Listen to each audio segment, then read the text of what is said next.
What is up, Guardians of Uno? Guardians of Una. Hey, what's up, Guardians of Uno? We are live.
What is up, Guardians of Uno?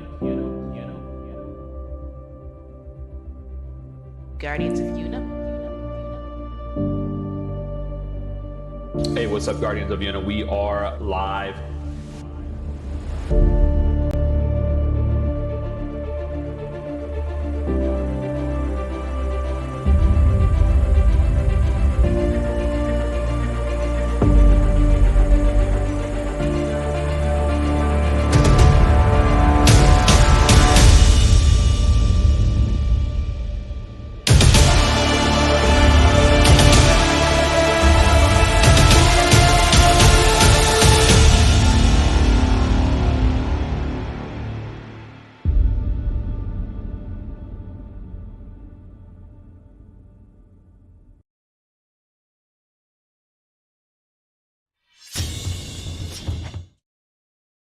Good evening, Age of Empires 2 fans. I hope everybody is doing well. I hope everybody is enjoying the current tournament that we have going on right now. And let me tweak a couple of things real quick just because I don't like the way something looks. But yeah, I hope everybody is doing well. I read your question in the Christmas Cup channel, but can't post there. I think the Recs by Anrat are in 3, 2, 1 order to timestamp. Okay, yeah, perfect. Hey, Broccoli. I hope you're doing well, sir. I will be casting your games here after Anrat. Yeah, so we are going to be casting a couple of the sets that we have from our tournament that we have going on right now. This is the HollyJolly Christmas Cup tournament, and it will include a lot of traditional maps that we're used to seeing, and it also include a lot of maps that we don't normally see on the ladder, so that'll be great.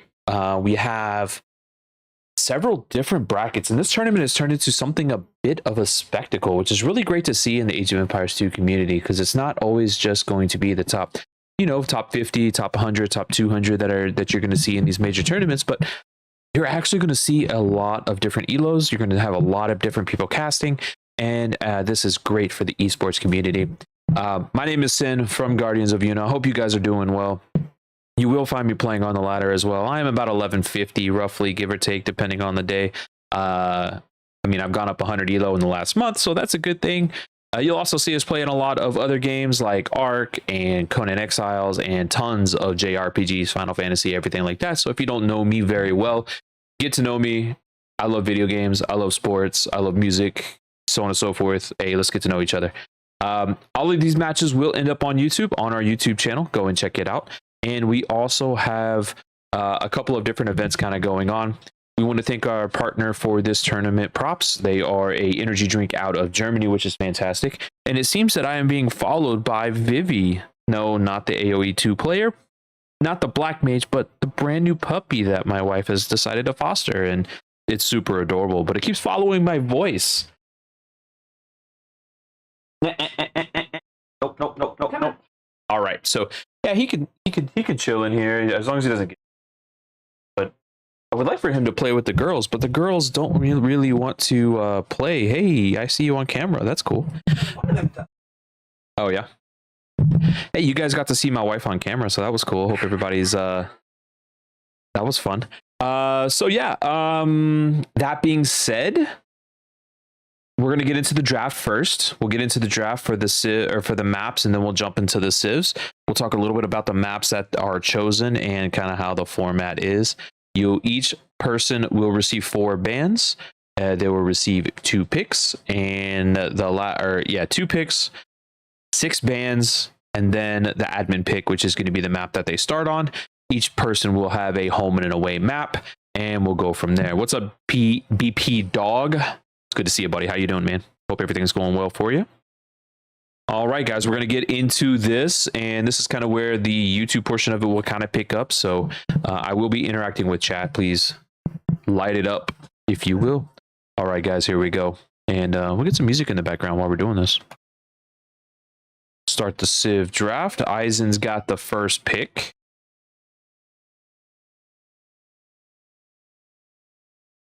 Arabia for Eisen, which is going to be a pretty popular pick, of course.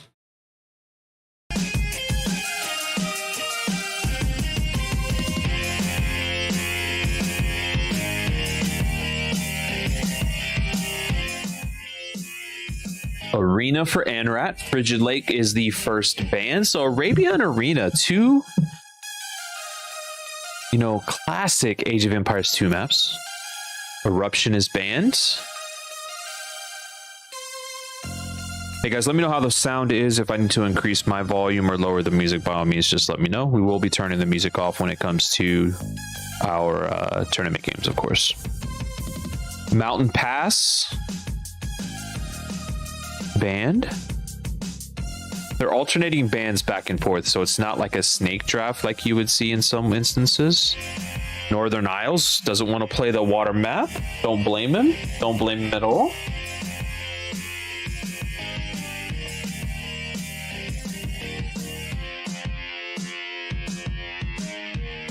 Greenland, another hybrid map. Hybrid being both water and land. It is getting close to dinner time, so I will have some dumplings and rice here pretty quick, but some pistachios while we wait. Audio seems good. Awesome. Thanks, Broccoli. I appreciate you, bud. Crater. We're starting on Crater. All right, let's get it. All right, Arabia, Arena, Crater. Let's get into the Civ drafts. All right. Eisen gets first pick. Anrat will get 2 picks. Eisen will get 1. And then you have what are called reverse picks. Turks for Eisen. I assume that's going to be his arena map.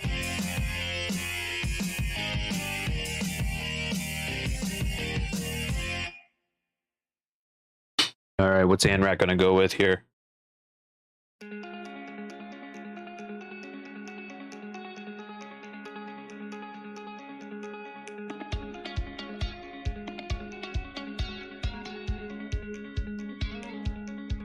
Anrat, you gonna pick one, buddy?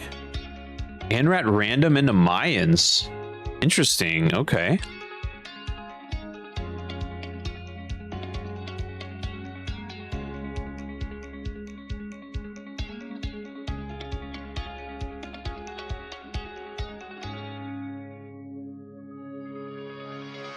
And then picks Mongols. Strong pick. Mongols are just so easy to play. So versatile, right?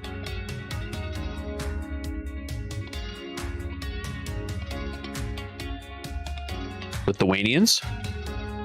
And then Teutons random. Spanish random. Bengalis. Japanese. Persians. And Berbers. Now each one gets to snipe a map. So Eisen gets to snipe. Spanish. Okay, so that'd be kind of his pick for kind of sniping that castle drop on arena situation, right? And Lithuanians got sniped, man. I think I would have sniped Turks personally. So, all right, so let's talk about this a little bit. Arabia, Arena, and Crater. Arena, I assume we're going Turks. And then you can go either Mongols or Bengalis. I think Bengalis is a better arena map. A lot more versatile. They can outboom the Turks. Monks would be great against the bombard cannons. They do get halberdier. They do get some good skirmishers. Elephant archers are always crazy strong. Then you talk about Arabia. You know, Japanese, Teutons. Teutons are slow. That would be the only problem, right? Teutons are slow, so that's a little bit of an issue on Arabia. I think Crater may be a bit better for that. Persians, we may see a douche, may not see a douche. I don't know. We'll see. We'll see what happens here, but that's going to be very interesting. That's going to be very interesting. So we're going to go and jump into the first game here. First game is going to be on Crater, I believe. Let me check here.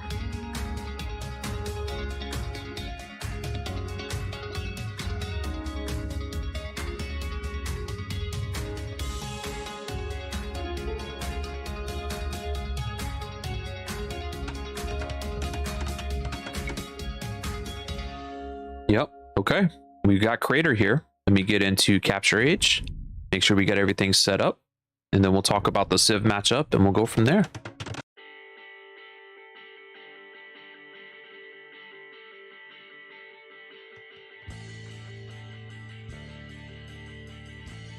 Let me make sure everything is set up here. Casting, we got Eisen. We have best of 3. We have Holly, Jolly, Christmas. Oh, this is... What did I say this bracket was? This was bracket 5. I'm actually in this bracket. Bracket 5, round 1. All right, Eisen. See if I can catch the seeds real quick. That would be some good information to have, right? Let's see, where's my list of participants? Bracket 5. So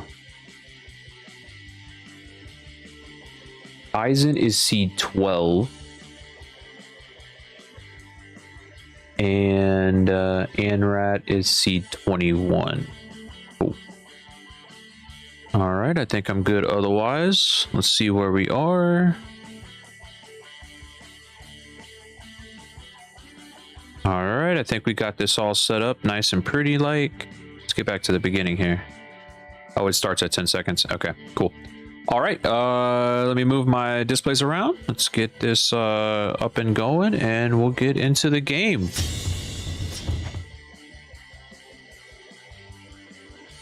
Guys, we are here. It is Crater. It is the HollyJolly Christmas Cup. I hope everybody's doing well tonight.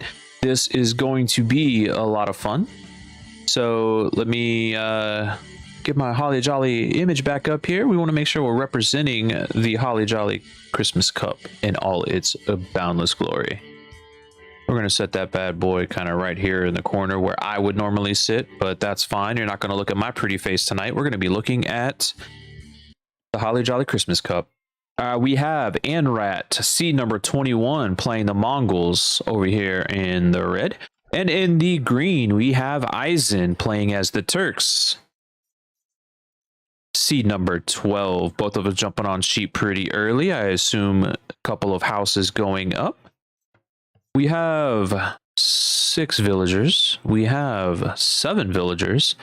We have 0 idle TC time. Congratulations, boys. Very, very proud of you for that early in the game. That's something this 11 to 1300 elo bracket, 1350, I believe, is kind of where it caps out at. So this is kind of the mid tier of the bracket, right? I don't have the exact elos for these players, but I'm sure we can get it for you if you would like. If anybody out in chat does have their exact elos, feel free to throw it up there. All right, 6 on sheep, standard build. 2 people headed over to the wood line, and if you look at Crater, and we'll talk a little bit about the map here in just a second, a bit of a walking distance, which makes a scout rush very, very potent here, and Turks get free upgrade on their scout line, so that's huge. The Mongols get more HP on their scouts, which means they're a little bit harder to kill. The extra piercing damage in each age for the light cav is really strong as well, so that's also very, very helpful. Mongols get faster acquired hunt. They farm their hunt significantly faster than other civilizations. Now the Goths have something similar where their hunt lasts longer, but in this situation the Goths are the Mongols are going to take this hunt from these goats, and it's going to help them get up super, super quick. So very strong play over here by Anrat, getting to this hunt and getting to it early before the scouts in feudal age from the Turks jump on them. Now the Turks trash units they're pretty trash. So they don't get elite skirmisher. They don't get halberdier. So being able to counter the Mongols hussar, being able to counter the Mongols steppe lancers, cavalry archers is going to be very tough. Now what the Turks do get, we got a little scout battle here, little fight for the hill, and the Turks are going to win that battle every single time because of the HP difference, 45 versus 40, unless the hill bonus comes into effect. Very cool. All right, 3 on wood for our green player. And Eisen, Oh, TC. Mr. Anrat losing the scout under the TC fire. Got jebaited into the TC by Mr. Eisen. All right, says, okay, cool. Your scouts are pretty awesome. Well, my TC shoots arrows, so have at it. Now, he did take some hunt over here. He does have a couple of dead ibex that are kind of rotting away, and then he jumped back on his sheep, which is a little interesting. I assumed he would have taken all of the ibex out here. He does have 4 sheep out here that have not been spotted yet, and without a scout, I don't know when he's going to find those sheep, so that's a little unfortunate there for Mr. Anrat. Feudal Age is on the way, though. That's huge. 18 villager, 19, well, I would say 19 pop, but he lost his scout. So 18 pop scouts, I assume, is what we're going to be getting. We do have Eisen's scout about to run into the TC here. Boom. Boom. And good night. Oh, nice dodge. Are you not going to try to kill him? Okay, that's fine. Well, I guess not all TC fires created equally. This map does have the 5 relics in the middle. Getting to that is going to be a tremendous help in the end game, especially for the Turks, who are so gold dependent. Each player does start with 3 patches of gold. They have a 7-tile piece here and 2 4-piece tiles of gold around their base, and that is all the gold on the map. A couple of tiles of stone for each player, but that is all the stone on the map. So getting to the middle and getting the relics is really important. Lots of aggression early in this game because this game just can't afford to go late. All right, Feudal Age is in. Barrack is up. Scouts are coming. And Mr. Eisen has a minute to prepare for it. He is dropping his barracks at the back of his base. But his villagers, just like Anrat's villagers, are all super exposed just because of the way this map plays out. Still have a couple of sheep left over and 4 sheep that he has not spotted yet. Wonder if Mr. Anrat's going to be able to pick that up. Already 200 points ahead in score. We'll see if that changes once Mr. Eisen does hit the illustrious, the Feudal Age. 5 scouts in queue. 1 villager in queue.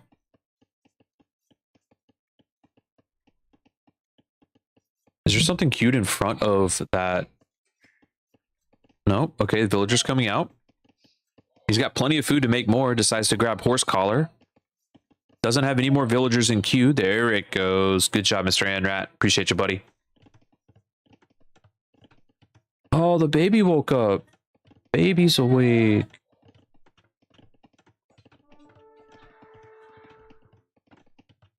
Baby is awake.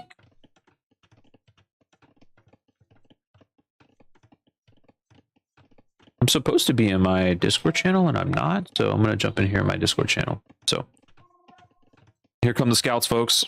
Here come the scouts, and they're angry because their little friend, their mentor, was taken down by that evil TC.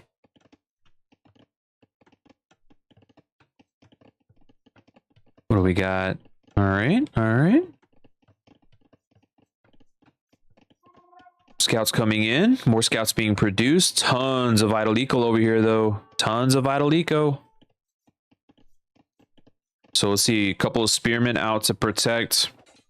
Villagers are going to fight off the scouts. We've got farms going up. We've got more villagers. Looks like they're going to be dropping another lumber camp, but there is no other lumber camp. So we'll see what happens there. All right, while we are in the Feudal Age, guys, I do want you guys to make sure you are supporting our HollyJolly Christmas Cup. You can support them with the command HollyJolly. Oliver, what's up, buddy? Good to see you, my friend. Did I miss your thing? Oh, you know what? Multi-stream doesn't show when people use Twitch commands. That's really weird. Oliver, it's good to see you, man. Sorry I missed you. I need to, I think I need to have both YouTube and Discord chat up at the same time. So I'll take a look at that after this match. But yeah, be sure to check out HollyJolly Christmas Cup and our host, darkagedesaster. She was out casting a little earlier today, and she did such an incredible job. Thank you so much for hosting this tournament, getting everybody involved. All right, blacksmith going up for Mr. Anrat. More farms, but also more scouts. Eco KD is 4-1 in favor of Anrat. 28 villagers to 27 though, and that's where that idle TC time kind of comes into play. Neither person has gone out to gold just yet, and with gold being very awkwardly placed for both of these individuals. Say hi to your beard for me. I'd show it to you, but I'm not on the right streaming service for that. If you know what I'm saying.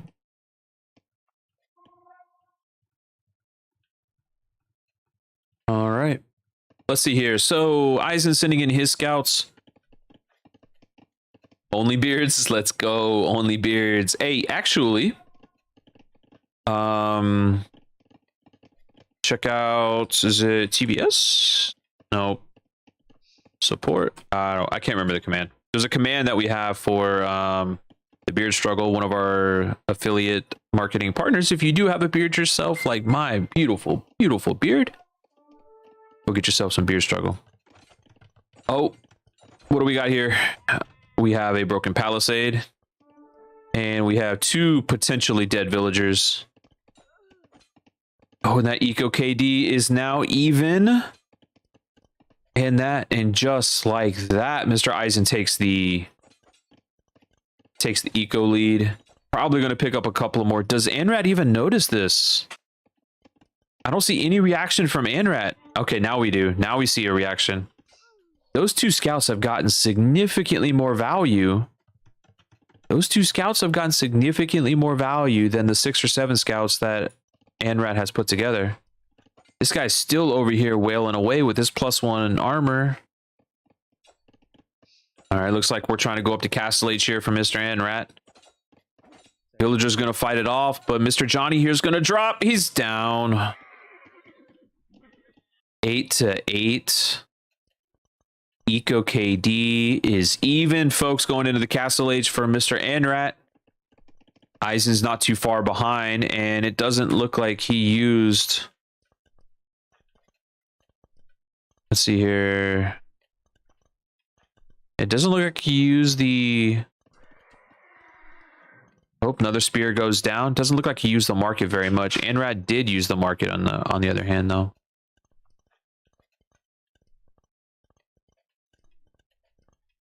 How do I get rid of that? Okay. Foraging coming in. +1 attack on melee. Second scalping or second stable being dropped. And Anrat scouting the territory, seeing where he can find some extra villagers, making sure Mr. Eisen hasn't escaped his sight. Bunch of spears roaming around though, so he's got to be careful. Oh, Eisen doesn't have a second building. He had to drop the blacksmith super quick. That's going to push him back even further. That's disastrous. As our buddy Mimbo would say, Mr. Uncle Tio Mim would say, that's Titanic. That puts you back almost 2.5, about 2 minutes behind our Mongol player. That's an eternity for our Mongols player. He's going to be able to get steppies out in there and get them out there quick with no defense in sight. These spearmen aren't going to do anything. They are not going to do anything to these. Hey, Vivi. What's up, buddy? How you doing, Vivi? Hey, Vivi. Huh? Took away all the what? Oh, barriers. Hey, buddy. Hey, buddy. All right, Castle Age is in. Knights. He's going knights instead of steppies. Okay.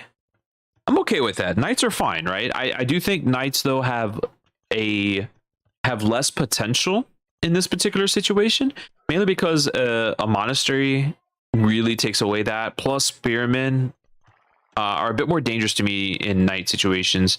With proper micro, steppies can one-shot spearmen and get away with it. Now, the knights do have more armor.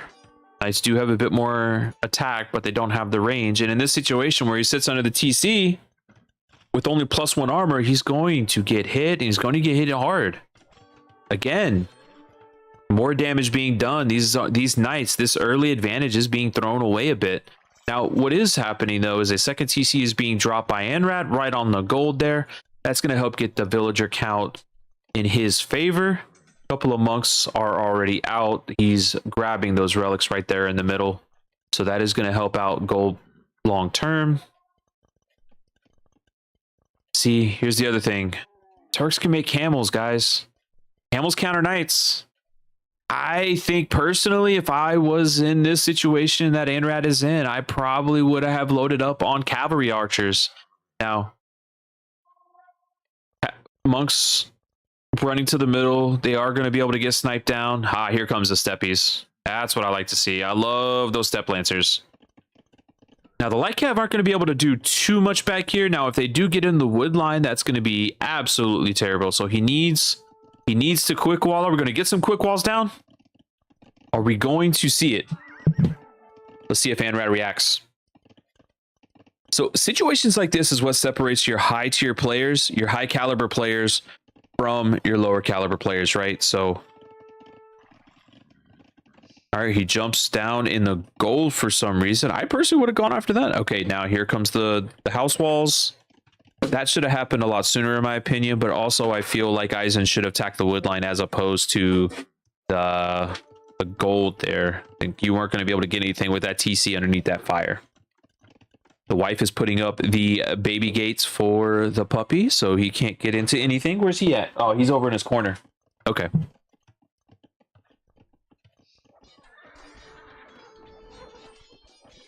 Hey!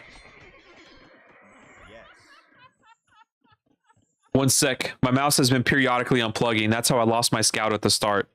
Ready? All right, so there was a pause in the game. Seems there's some technical difficulties. Anrat having a little issue with his mouse. That's something we could all kind of relate to, right? Little issue with your mouse. Yeah. You left relic victory on. Oops.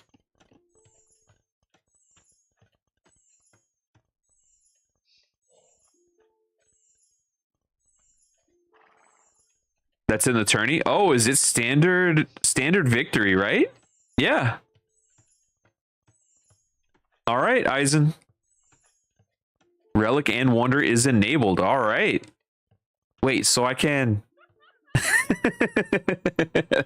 Oh, this is great. I love Anrat. Dude's a character. Dude's an absolute Chad. All right. Congratulations.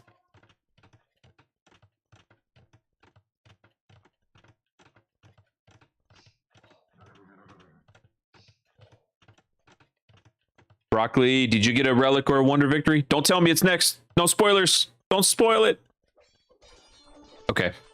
Big fight in the middle. Not one that Anrat necessarily wants to take. Now, with a little bit of micro, he can get away with it, but those camels are going to shred.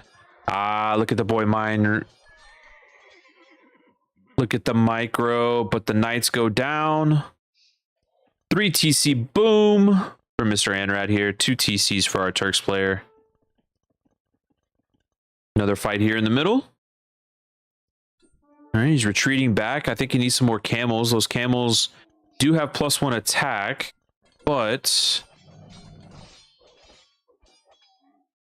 I don't see any armor upgrades on them.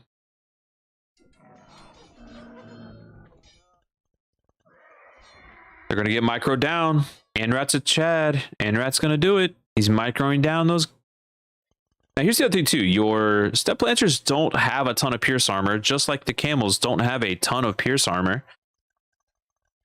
So when those Janissaries get ready to come out, and I think a defensive castle here in the front, maybe right here on this hill, is called for. Let's see what he ends up doing. He's got the stone for it. He's got the entire village on stone right now. They are a quarry machine. They are not. Here they come. Here's stone miners. Right here, buddy. Right where you're. Right there on the hill. On the hill. Let's go. Castle. Drop. Castle. Drop. Castle. There, that's a market? Question mark? Is that what you were trying to build? A market? On the hill? Okay. Okay, well, you missed your window. Now your villagers are gonna get just throttled. You got monk defense behind you. That's disastrous, my friend. I think he was trying to come forward with the castle drop, but this is not gonna bode well for Mr. Eisen. Not gonna bode well at all. He's gonna lose this fight. You got monks in defense, you got monks healing, you got monks converting, you got pikemen in the front, but those guys aren't going to do anything right now. All right, he drops the defensive castle, which probably should have happened already. I think if he drops that defensive castle, he can take stone and he can kind of crawl forward and be able to defend with Janissaries in the side, right? But he waited too long. He's going to lose a couple more camels to conversions. Nope, they get away. Nope, they're going to lose them. He's going to lose 2 camels here. There's 1, and there's 2. Oh, he died before he got converted. Oh, there he goes. Now he's on the other team. He's like, of the Christmas colors, I prefer red over green. So I think I'm going to go back over there. That sounds good to me. And 1 shot, and 1 shot, and another. And this castle's going to get denied. I know Doubt joined this tournament, but we're not supposed to be honoring him with castle drop. Oh, he's going to get it up. Nice little quick walls there. He's making the steppies have to run all the way around. So he is going to get that castle up. But Anrat's going to drop a castle of his own on the hill. So he's going to get the hill advantage. Now, neither player is incredibly close to going up to Imperial Age. So I don't really think that's going to be a problem. And also, is there a hole there? Is there going to be? 68 more wood. There might be a hole there, guys. All right, another scout goes down. Another light cab goes down from that. Anrat coming out with more steppies, but Janissaries are on the field.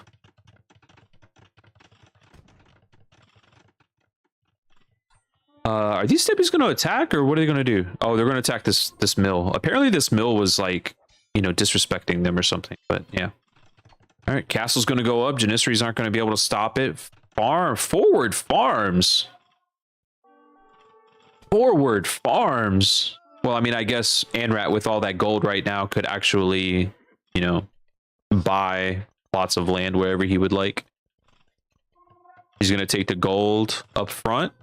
Another castle could be dropped, but I don't see anybody coming forward from... Oh, it's GG. He's going to go ahead and call the GG. And that is game number 1 for our good friend Anrat. All right. Well played. We'll take a look at the statistics here. Let's see. Big KD victory there for Mr. Anrat. No surprise. He did have 3 conversions. Economy in favor of Mr. Anrat, and it has a lot to do with the Eco KD. 92 villagers. He was on 3 TCs most of the match, and that is it. That wraps up game number 1, bracket 5 of the first round here. C21 with the upset. All right. Let's jump into our replays here.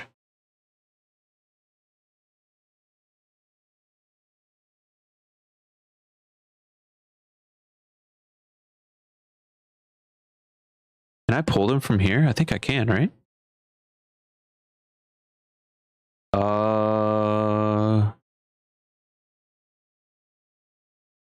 What was game number 2? So it would have been Arabia, I believe.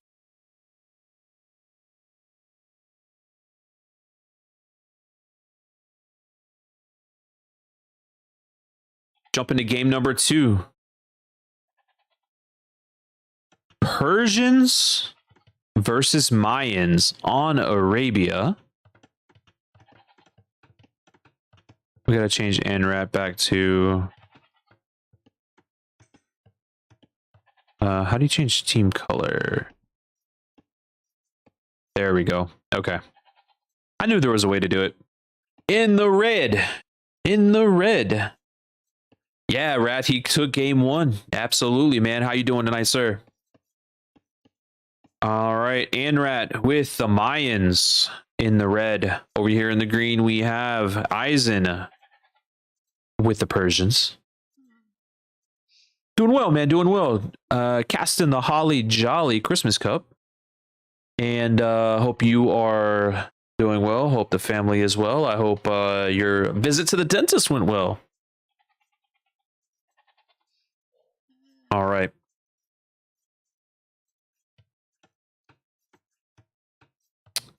Looks like standard build here.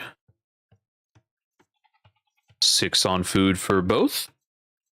Lots and lots of sheep scouting over here for Mr. Anrat. Look at that vision this young man has. So early in the game. Very nice. Nicely done, sir. All right.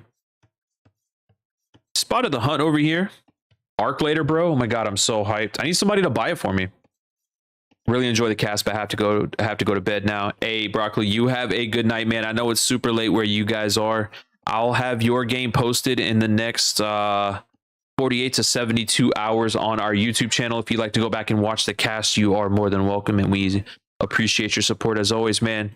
Hey, buddy. Sweet dreams, man. All right. I am going to have to, like, after this set, download Arc. I got to see how much it is.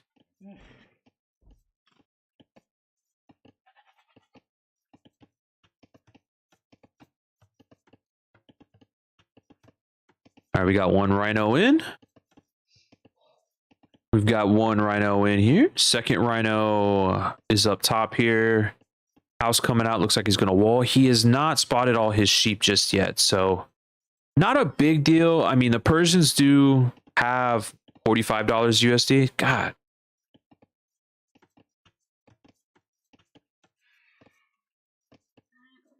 So yeah, let's see. The map is interesting. You have forward gold, forward berries, but you have back gold, back berries. So a little rough there for Anrat in this particular map gen. He doesn't even really have a wallable map. Like a forward castle right here on that hill would be pretty rough. You know, I'm glad I don't see any signs of a Persian douche. Not yet, anyways. Figured he would have come forward already. Let's see. Map for Eisen is a lot more wallable. Now, we do need to see kind of what his vision looks like.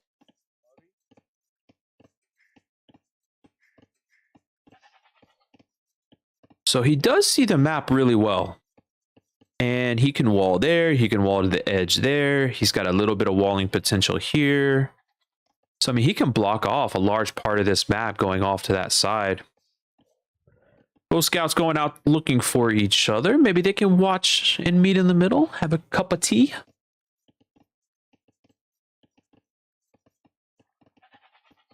All right, so in the first game, Anrat lost his scout to a TC super early on. Both players are up at the same time, and he's going to do it again? Is he going to do it again? He did it again. Anrat. We're going to clip that, and we're going to meme that with DJ Khaled doing his whole another one scheme. You know what I mean? Because, you know, that's what DJ Khaled does, is he says another one. That's his thing, right? I don't know if you know if that's his thing or... But yeah, that's his thing, so... All right, so no Persian douche. I'm actually happy to see that. I want to see a straight up match with the Persians before they get super buffed. You know what I mean? Like, let's see old school Persians and see how it rolls.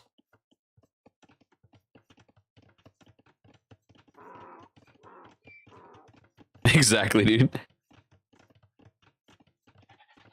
Hey, you got kids, Lynx, man. You know what's amazing? The smell of a grilled cheese. My wife is making grilled cheese for the girls right now, and God, it smells so good. It smells so good right now. All right, back to the game. House wall's going up over here to protect the front side of the base for Mr. Eisen. He has a ton of people on wood. Both players up to feudal age at about the same time. No military building. Oh, there's a stable. Stable going up here. Archer range going up as expected. We have Anrat going out to the back gold. But of course, as soon as he does that, the scout lingers.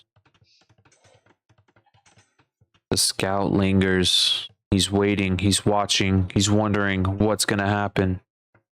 Okay. He saw all he needed to saw. Bro, I just made grilled cheese for the kids. That's amazing. Yeah, dude. Yeah, the wife's making dinner for the kids right now, so. While the foster puppy sits at my feet. Scout spotted the gold. Anrat needed gold for his archer line, and he made the right move by going out. But the problem is that this gold is so isolated.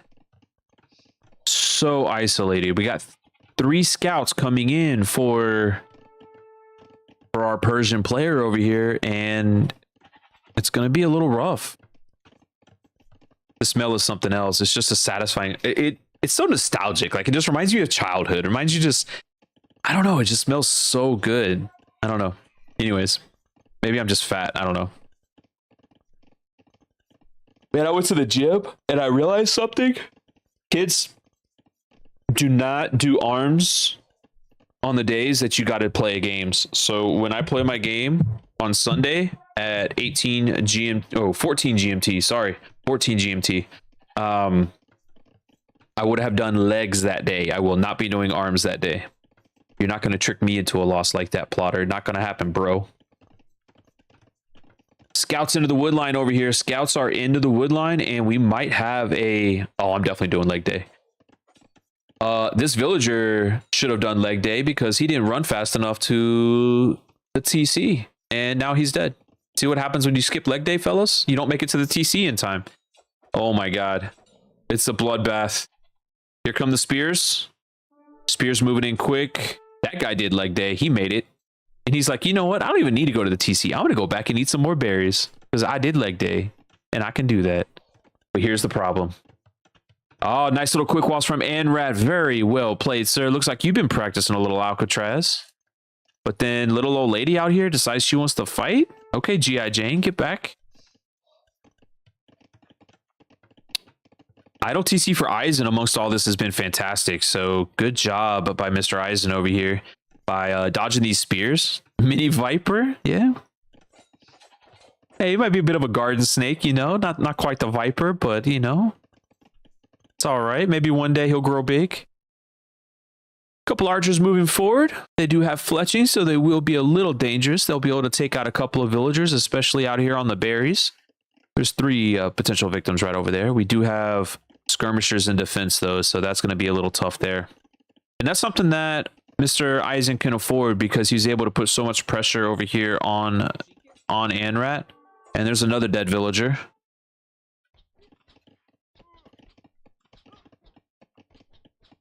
All right, little old lady.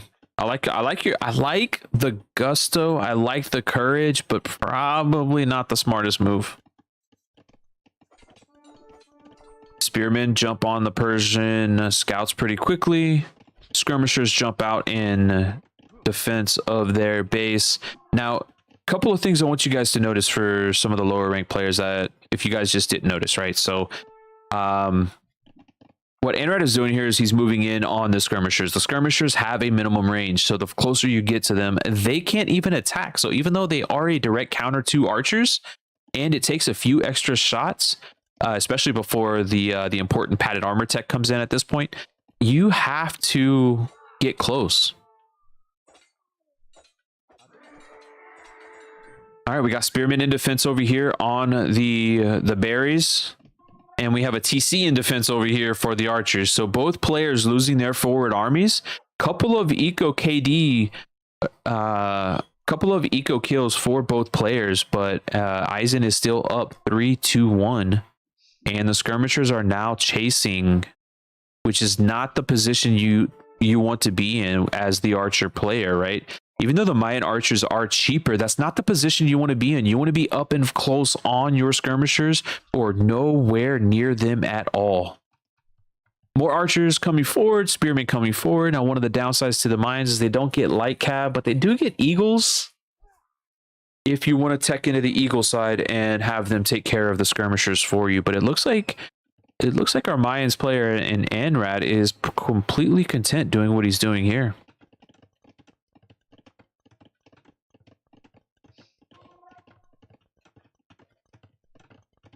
All right, archers moving forward again, but they're going to patrol right into the skirmisher army of Eisen. Again, that's not where you want to be.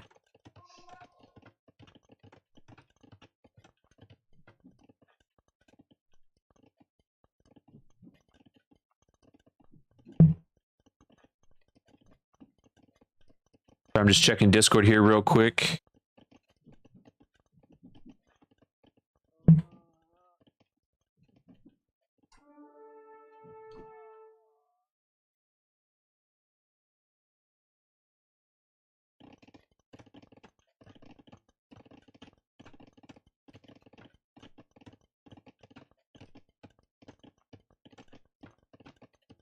Mama, you want to get the puppy?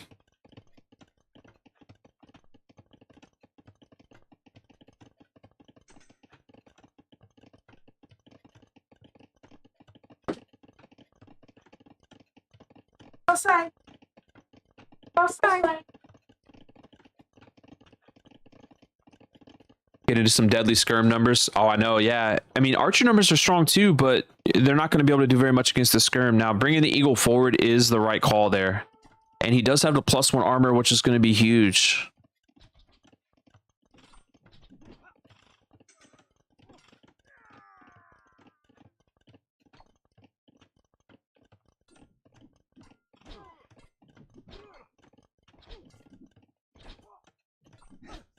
Archers are getting in close again. That is the thing. You got to get close on those skirms in order to be able to defend yourself from that, right? So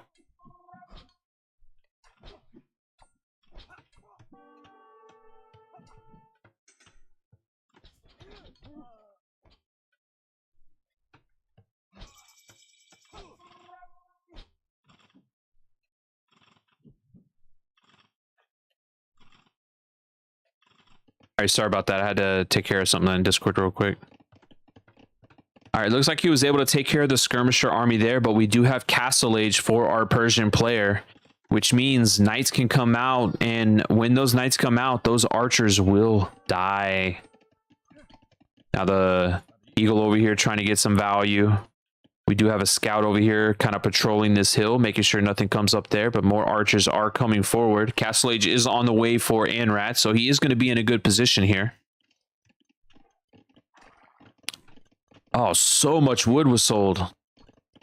Had to get some gold, especially since all those villagers are taken out. But man, we got what a traffic jam here. Now that many knights is going to help take care of this army here, and Anrat did the right thing by getting his army out of dodge, proverbially. So that was what was needed. But at the end of the day, all is clear. Persian player is still ahead in score. He is still way ahead in eco. Eco KD being very similar, but the idle TC time for Anrat is huge. While we have a little bit of a lull here, I do want to kind of bring that up, right? So what are the things you're going to notice between our higher ranked players? Hey, what's up, Stefan? How you doing, buddy? One of the things you're going to notice between, say, bracket 5 and bracket 1, right? Or bracket, you know, whatever our highest tier bracket is, right? Is going to be the macro that we talk about, right? It's not only the ability. Oh yeah, exactly. It's not only the ability to be able to patrol an army where you need it and dodge arrows or boom, but it's the ability to be able to patrol your army and add in the eco behind it to make it happen. And one of the little things that you're going to notice, and I want you guys to watch, is that idle TC time. That idle TC time is huge. That is you attacking your enemy, killing 3 or 4 villagers while producing 3 or 4 villagers more to stay ahead in eco. That's the thing. If you're just killing villagers, you're not gaining anything. Your net gain is still going to be in a negative, or at best case scenario, a 0 versus somebody who is able to constantly produce villagers behind that. I know it's something that I struggle with constantly. I think it has a little bit to do with just playtime and the fact that I haven't played very well. It also has something to do with that I'm just not very good at the game. I am super smart. Doesn't mean I'm super talented. Oh, he's back. He did? Outside? Good boy. Good boy, Vivi. Good boy, Vivi.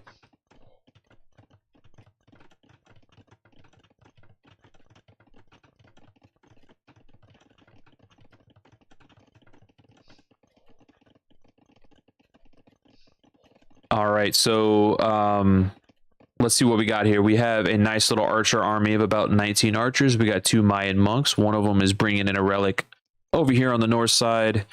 We have a second Mayan monk bringing in the relic on the right side. We have a knight mass, a mass of knights that is 13. Oh, it's so hard to keep everything pumping. 100%. Nice knight mass of 13 knights over here, with 2 more in queue. They do have +1 with +2 is on the way. Puppy. Oh, he's over.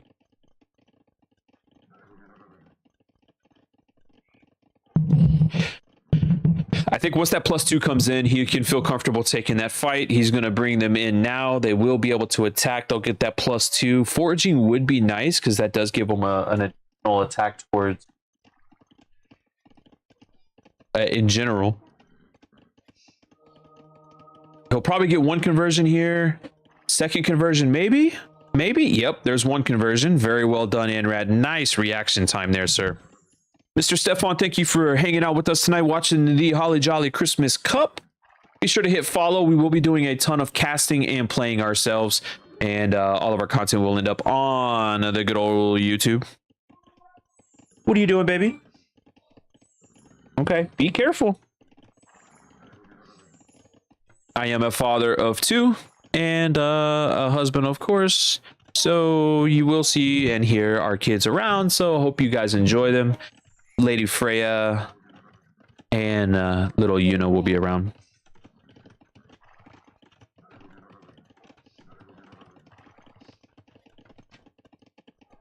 Looks like another knight might get converted here.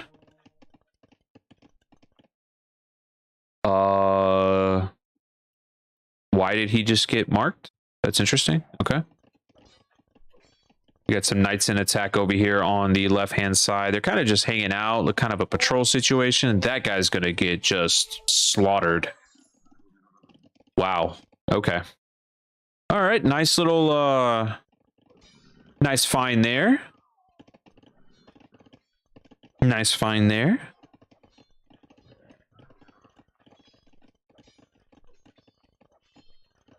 Hey, what are you doing? You're playing with the puppy? Yeah, puppy's under my desk.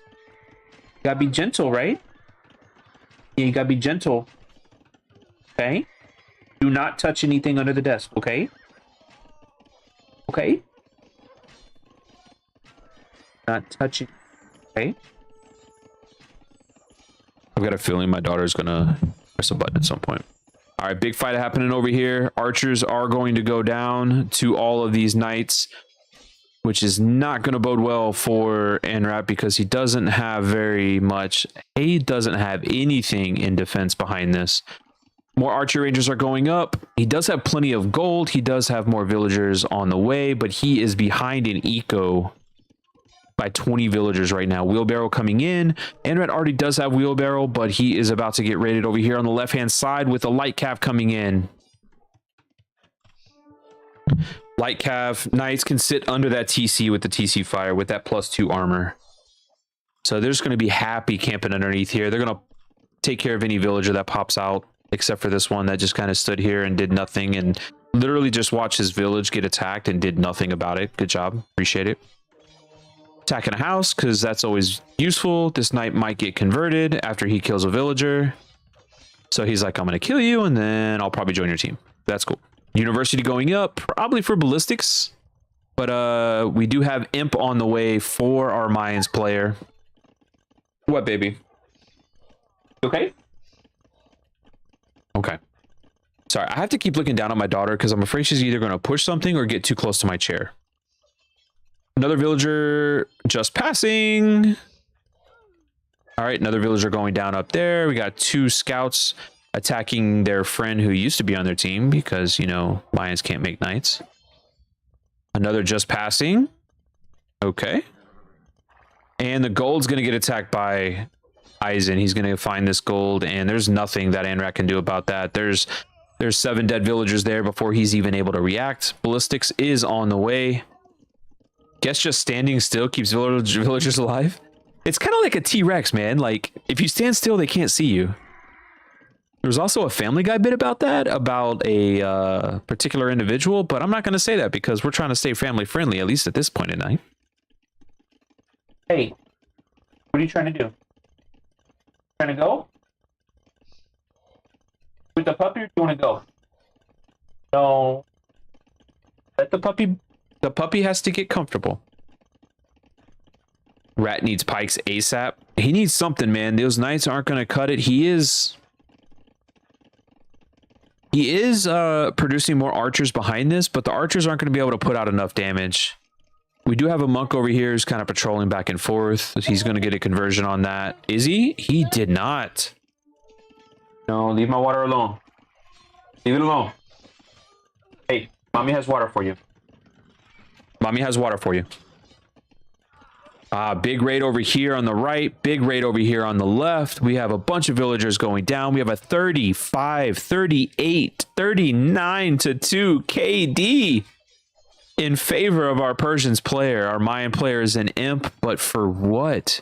He is dropping a castle, and he is going to get a few knights on his own team here, but as soon as he gets these knights, they're gonna get wrecked by this castle here. So defensive castle coming in. He is going to be able to treb that back. He is going to be able to treb that back, but we'll see how that bodes in defense. We do have a lot more stables going up for Mr. Eisen over here. He is on 3 Ts. He has expanded out to the right side of his base here. Looks like housing population is fine. We have extra stone coming in over here for Eisen. We still have a group of knights in the back of the base here. I think they're going to try to head back for that gold to see if there's anything back there or not. We'll see what happens. Arbalester. Arbalester coming in here for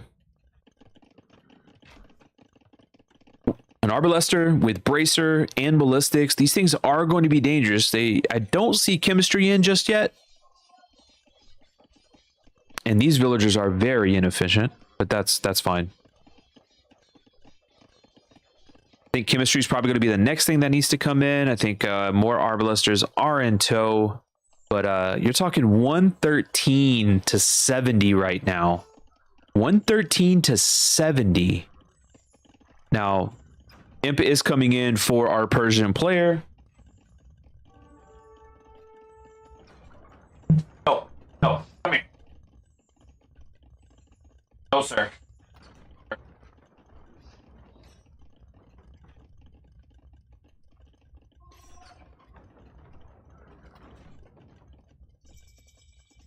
Gotta make sure he doesn't shoot cables and stuff.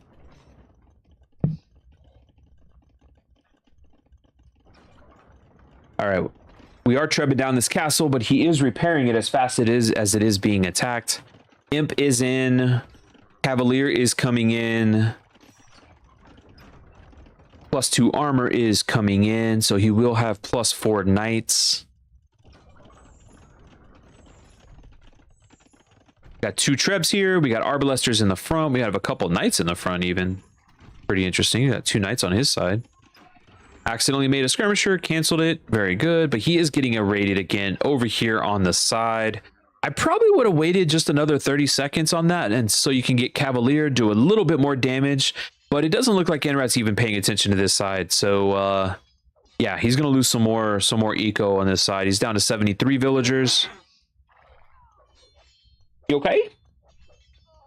You okay? Okay. More villagers going down, not even noticing what's happening, and that is completely toasted. Cavalier is in.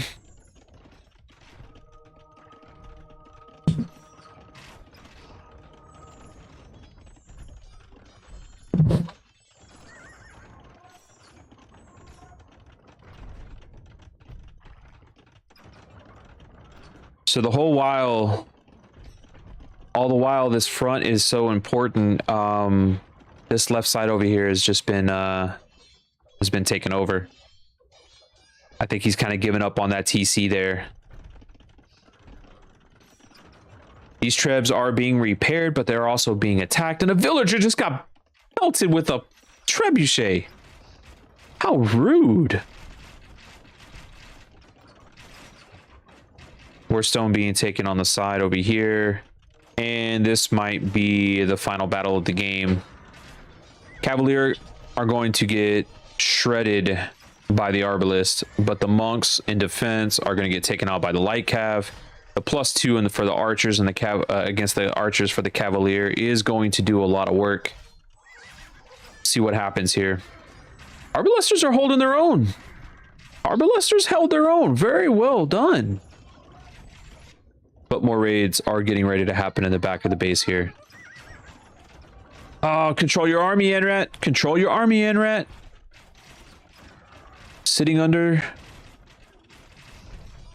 the castle is a little rough. You need that castle to go down. If that castle goes down, you can do what you're trying to do. But you don't want to lose precious army just to there you go. Now you can move forward. There you go. Now you can start to push back a little bit. Castle denied here. I think he's going to try to move it a little more forward. All right, there you go. Trebuchet down from the Arbalester. Only got 46 Arbalesters versus 27 Cavalier. Score is getting a bit closer. Oh, that's dangerous. Pull back. That's a dangerous castle. Not quite ready for that one there, guy. I like your ambition. I really do. But you just lost all of your eco underneath your base. All of your eco underneath your base is now toasted. Now, you don't really need food eco at this point, even though I do think some nice eagle raids would be really cool, but I don't see that happening. Arbalesters need to camp in front of these trebs. Do not let these trebs out of your sight. Let the trebs sit on the hill. Let the trebs attack. Very well done, Mr. Anrat, but those trebs are about to go down because your army is out of position, my friend. Your army is out of position. Those trebs are going to go down, and when those trebs go down, this game is over.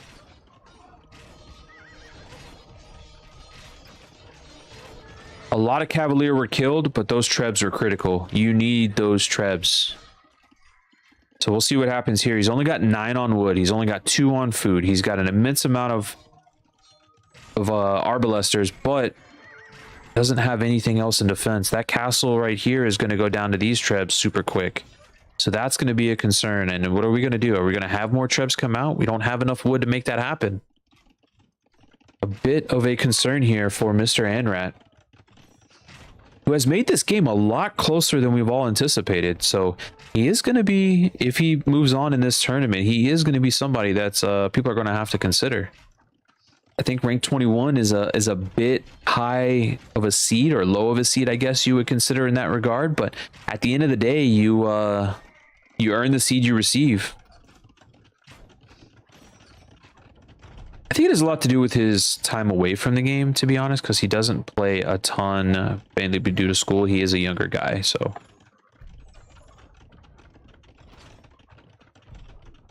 Still only 1 treb in the queue.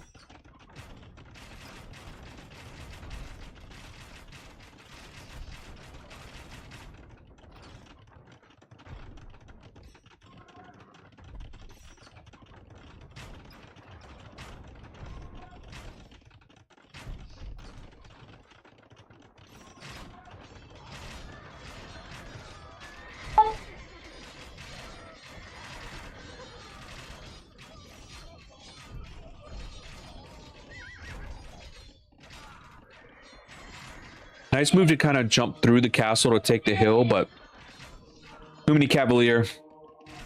Not enough Arbalesters. No support other than the Arbalester, and that's GG. That is GG. Game 2 goes to Mr. Eisen. So we are 1-1 here going into our third game, which is going to be Arena. Military, heavy in favor of Eisen.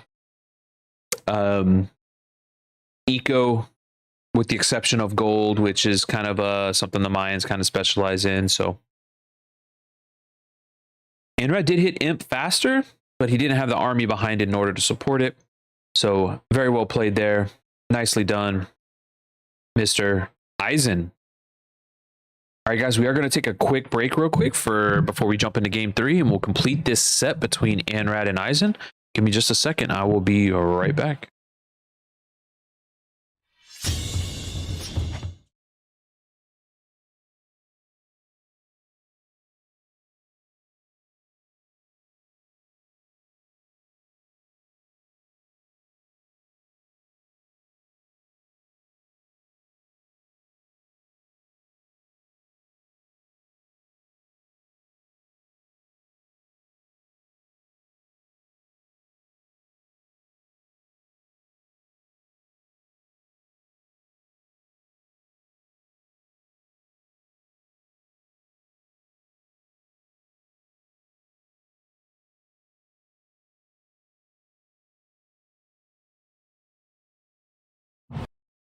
All right, guys.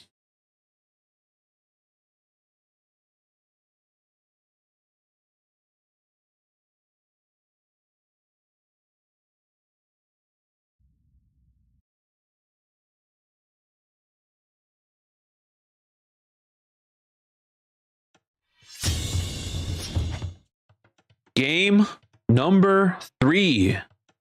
Game number 3 in this best of 3. Anrat in the red as the Bengalis. Eisen in the green as the Teutons on Arena. All right, so this game might go a little bit. We'll see. We've got 2 really defensive civs. We have Bengalis, which is a bigger boomer civ. They can pull out their elephant archers, which will absolutely shred the Teutonic Knights.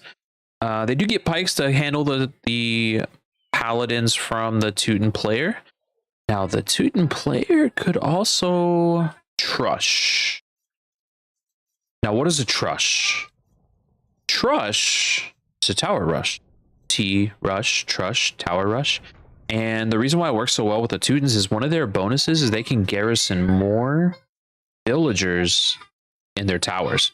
So 10 villagers up front, push the towers forward, a little bit of light cav and whatnot behind it, make it real messy. And the last thing that you want to do is let the Bengalis boom. They get 2 villagers from each TC as they age up. So they'll get 2 villagers as they go to feudal, 2 villagers as they go to castle, and then when they go to imp, if they have 10 TCs, they will get 20 villagers. I just did the math on that. I think I did that right. If somebody wants to check my math, can somebody check my math in chat, please? Is 10 times 2 20? I don't know. I'm from the United States. Our school system's garbage. All right, so we've got 3 on wood. We've got Lady Jane over here kind of running around. We have a deer being pushed in over here. We've got a bunch of villagers under the TC. Still haven't received the extra sheep quite yet. What do we got going on over here? We've got a very safe lumber camp. He's just kind of back in the back all by themselves. They've got a long ways before they can chop through. We've got deer being pushed in. We've got McDonald's farm underneath here. And poor Goose. Mother Goose just took one on the chin. Rip. Okay. 36 seconds, 38, 39, 40. What happened with our TC time here? I wonder what happened. Why do we have such high idle TC time here? That's very curious. Our Bengali's player is up 13 to 12 villagers right now. So a little curious. More idle TC time here. Doesn't have quite the food to make the villagers. That's very, very curious. Going to berries. They're going to want to be able to produce those cheap farms. Got berries over here because villagers need to eat berries because berries are a healthy, sustainable part of your diet. Yes, they do have sugars, but they also have a ton of fiber. Fiber's good for you if you're not aware of that. You need fiber.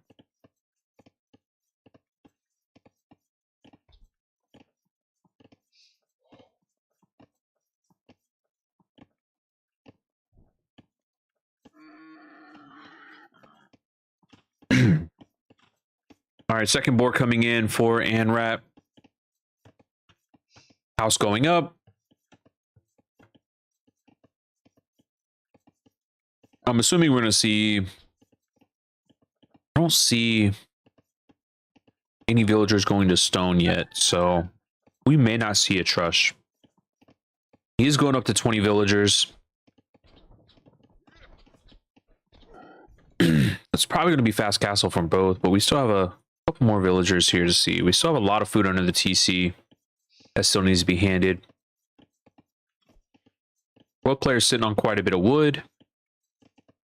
Looks like they're both safe from being housed for the time being, so very nicely done there. Anrat,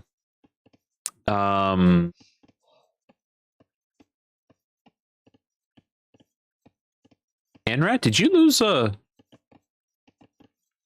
villager to a or Anrat?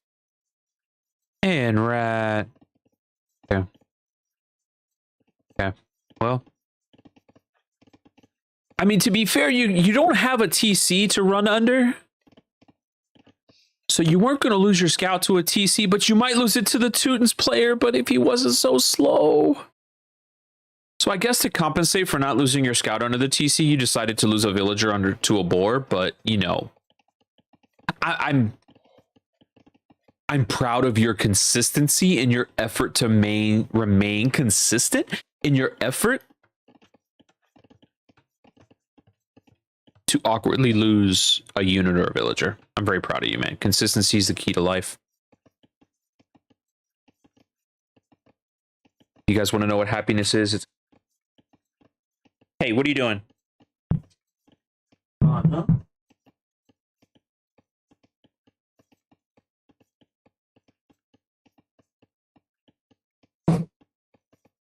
Well, you're feeling comfortable, aren't you? Good boy. That's a good sit. That's a good sit. Good boy. Come here. Okay, just sit there. That's fine too.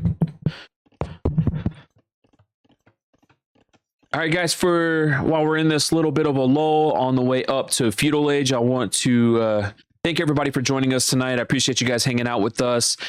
Huge shout out to the host of our HollyJolly tournament here. There's their information.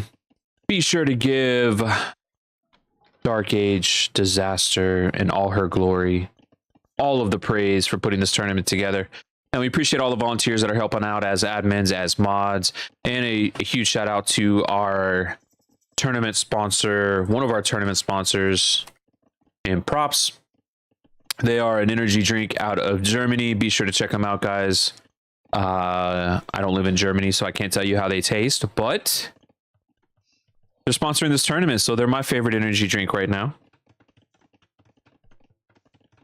So we are amidst this tournament. This is the first week. These are some of the first games that are being played. We will be streaming a lot of these games kind of going forward. We want to make sure you guys get as much what's the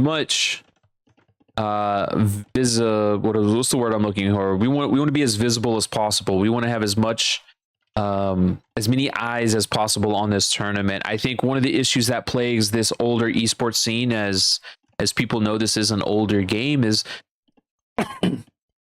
the fact that we need more eyes on the prize. We need more people watching the game so that we have a bigger pool. We can get more sponsors, so we can get more people involved in this game that continues to grow even at 20 years old.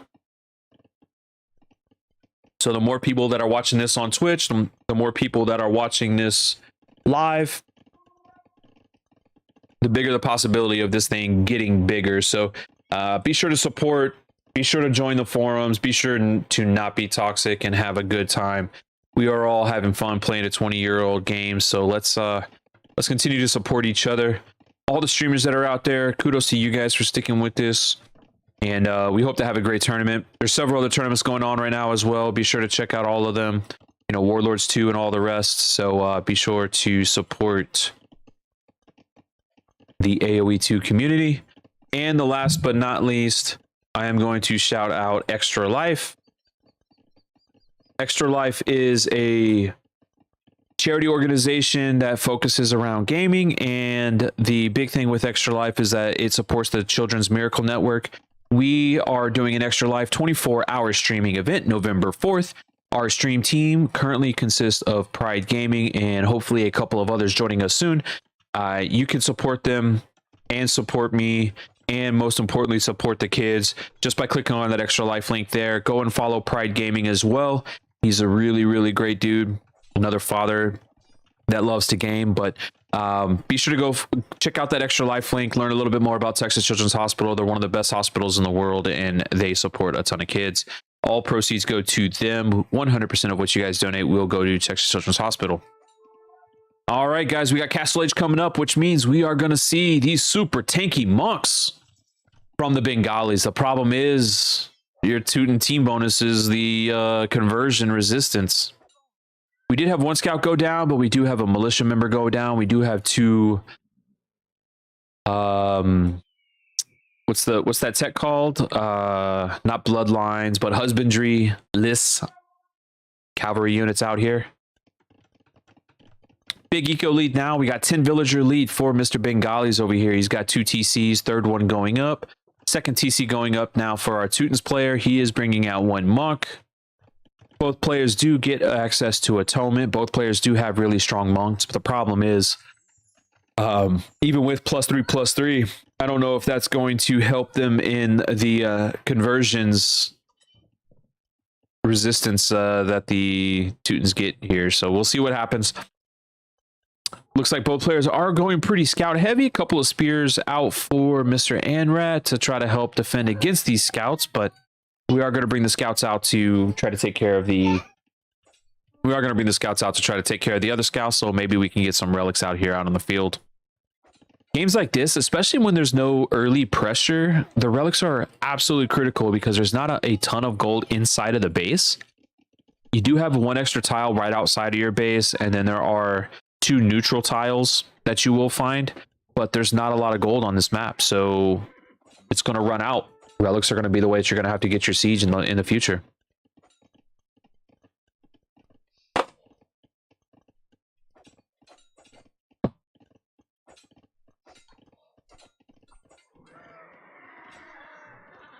Two more scouts go down.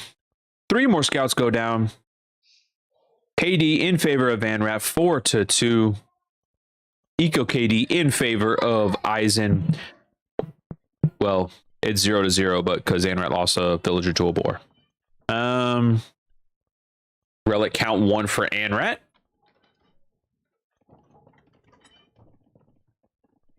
Got 2 more monks coming out to this right side over here, or one monk coming out to this right side over here.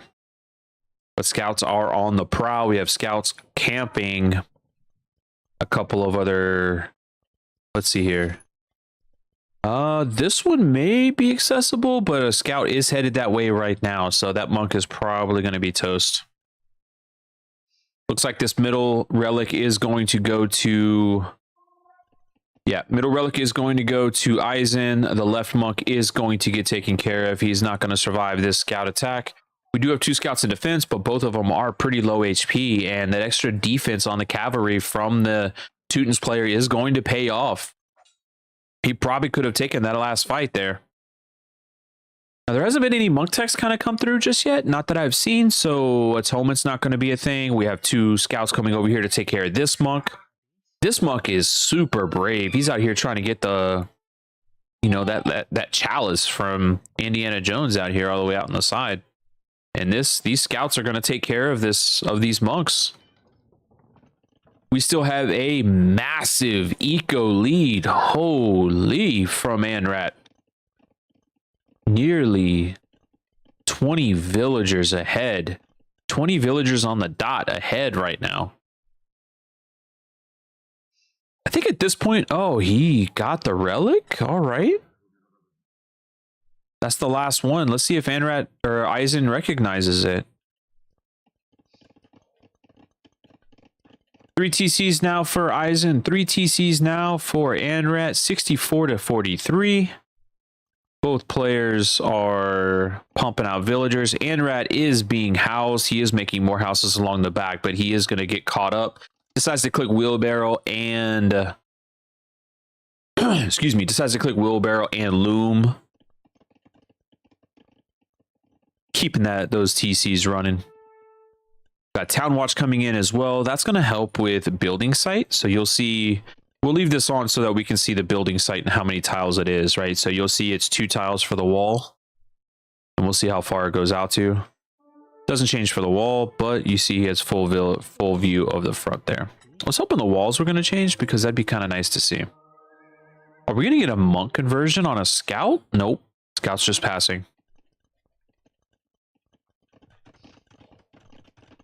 A 4th TC going down for Anrat. Does want to drop one more just before he goes up to Imperial. That's going to give him 8 free villagers. 8 free villagers, guys. 400 free food just for clicking up.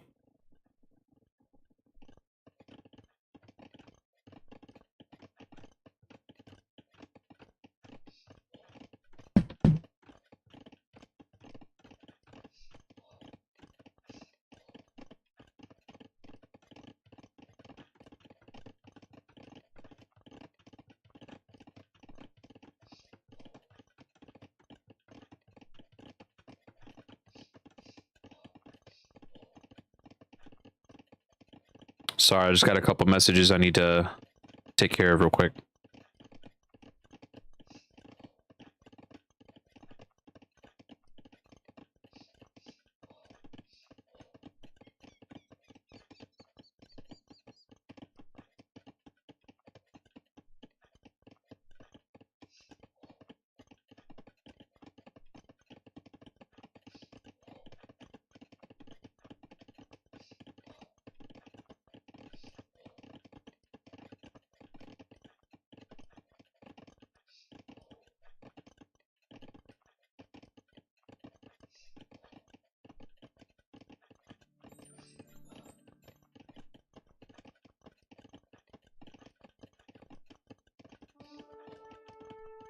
Kev!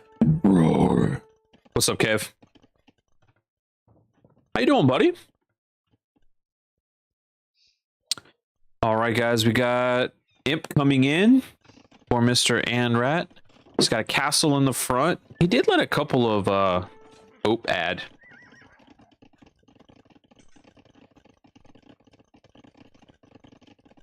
No, sir. Come here. Puppy's loose. All right. Market and university in the back. We've got... All right. Archery range is coming up as expected. Hasn't teched into any of his... He hasn't teched into any of his... There's the upgrades. There's the upgrades. All right. He's at 104 villagers after those click in. We still don't have Imp on the way. He needs to make a second building. He hasn't made his buildings yet. 79 villagers. He's got plenty of resources to make it happen. University being dropped. After the university drops, he'll go up to... He will go up to Imperial, but he's going to be a full 3 minutes, 2.5 minutes behind Mr. Anrat here. How you doing tonight, Kev? You doing all right, buddy? I'll be streaming your game. I don't know if I'll catch it live. I think I have it scheduled as a rec, but I will be casting your game and it will find up on the tubes. Yep. Yep. Sure will. All right, Imperial's on the way.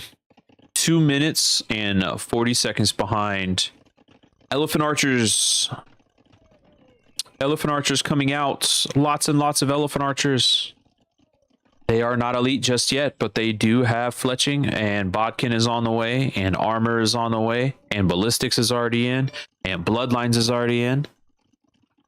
We have handcart. We are fully prepared, except for double bit axe is all we have. We don't have the second wood upgrade for some reason, but that's fine. I'm not going to judge him too heavily on that one.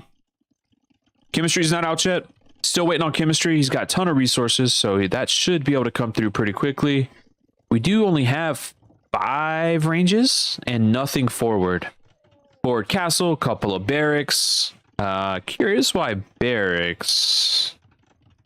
We'll see what he decides to do with that. We are getting squires. We are getting armor for infantry. Elite elephant archers coming in. My man, let's go. We knew more aggro play from Anrat. Yeah, man, he's being real passive right now. All right, second castle dropping down on the gold. That will protect the gold. He is dropping more farms across the back. He does only have 39 farmers, and those elephants are not cheap.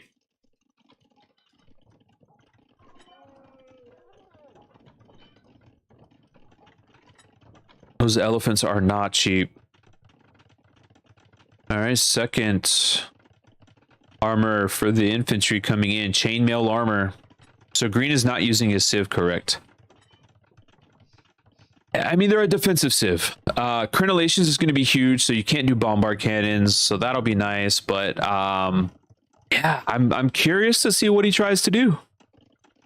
I'm very curious. He definitely didn't trush. All right, husbandry, bracer, Parthian, ring archer armor, all coming in.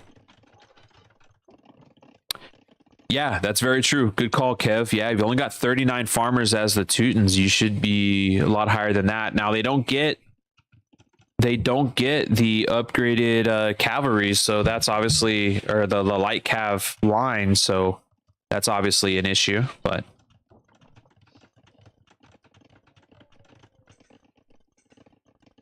he doesn't have fletching either. He is getting pikemen and halberdiers, so we'll see what happens. Well, I mean, the composition that he's going for right now isn't cavalry, so he doesn't have that many. Oh, he's going to lose 2 of these elephants. He doesn't need that many farms right now. He's not doing anything that's that food intensive. If he was going paladin, absolutely. He is up to 41 farms. Oh, look at those archer ranges. Got lots of halberdier coming out. That archer range isn't going to last very long. We have trebuchet out. You don't have the mask quite yet, buddy. He's not going cav, but if he wants to wreck Enwet, yeah, I mean, I'm. There's the cavalry. There we go. There's the cavalry. Enwet's going to lose some of these archers. He lost one there. He's getting masonry. He's getting conscription, so that's going to help keep the castle up. These elephant archers are super tanky, but the halberdiers are still going to put in work against them. They just don't fire fast enough in order to make that happen. So you look at, there's 2, 3 elephant archers taken there. This guy's going to get wrecked by these halbs. Castle is down, so his forward defense is hindered at this point, so he is going to be able to keep pushing. Cavalry is coming in. Yeah, I mean, the skirms for the Teutons are pretty garbage, right? They don't get bracer. So like they miss range, which is very detrimental in a situation like this. Honestly, at this point, Anrat is going to overwhelm them with his elephant archer mass. He's got 39 mass. 39 mass right now. We've got Cavalier, but we don't have the gold to support Paladin right now. We don't have any defense. Bombard cannon would be great. He could go bombard cannon in a situation like this, but we don't have any bombard cannon. He's teching into Paladin right now, but it's He's not going to be able to get there, I don't think. I don't think he's going to be able to get there. Woo, BBC. Let's go, Jamal. Let's go, Jamal. Oh my God, look at Green's gold there. Yeah, he's got that one there. He's got that. He still has a ton of gold. I mean, he's got 25 on gold right now, but he doesn't really have anything to defend against this. Zoom in on Green's gold. This one right here? Or this one up here where it's like a cluster with no extra... Yeah.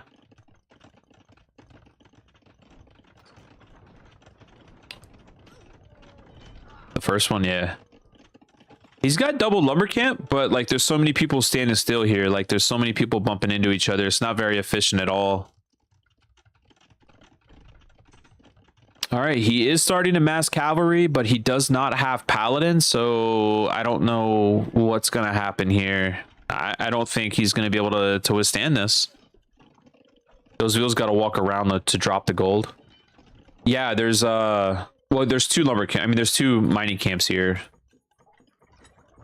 But I mean, you got people bumping into each other. There's no way.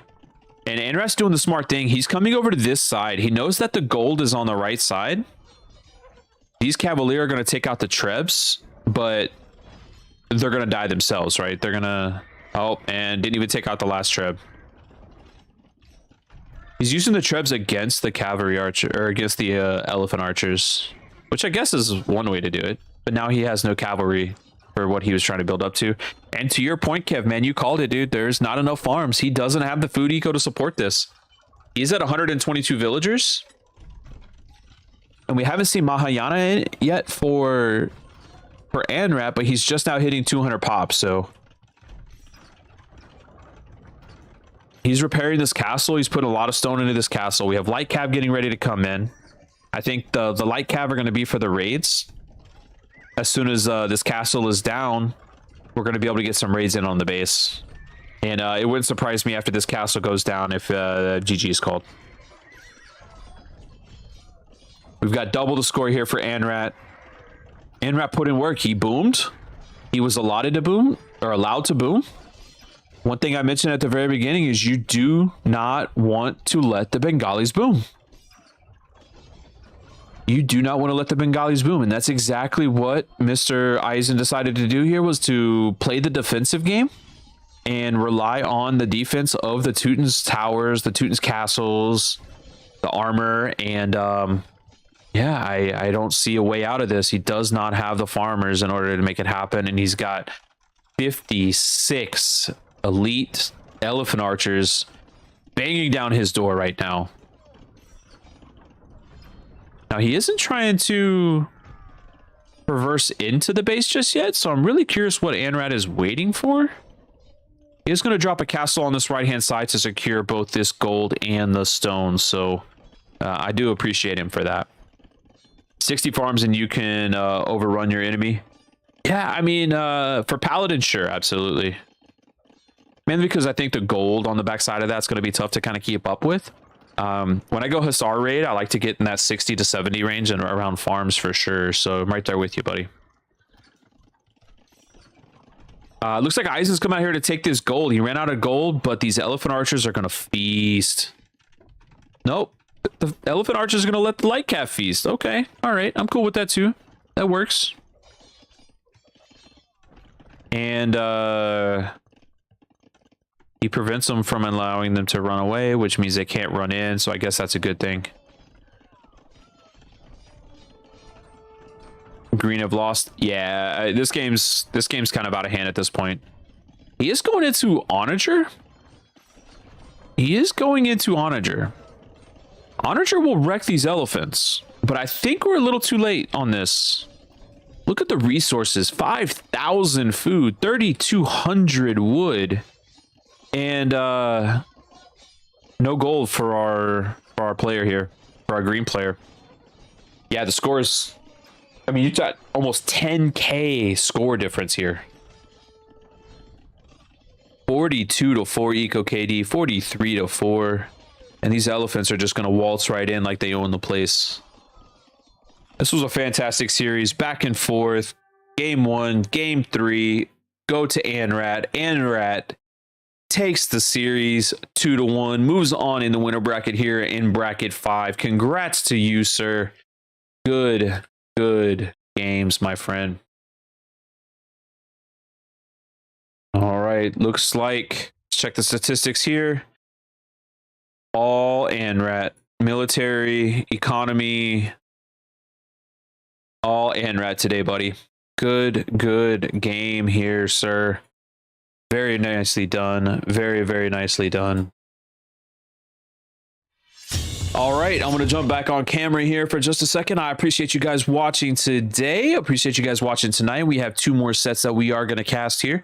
I am going to check in on the family, check in on the wife, get some food, heat some stuff up, come back with a little bit of a snacky snack. And we're going to watch Broccoli versus Matsy. Broccoli versus Matsy. That will be our next series up. Give me about 5 minutes, guys. I'll be right back. I appreciate it. And in the meantime, enjoy the music. And in the meantime, go and support the host of our tournament here, darkagedesaster. I'm going to post up her information here again so you guys can do it. Thank our sponsors for this. Appreciate you guys. And we'll be right back, all right? We'll be right back.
We're back. We're back. We're back. All right. This is our second set of the evening, set 2 of 3.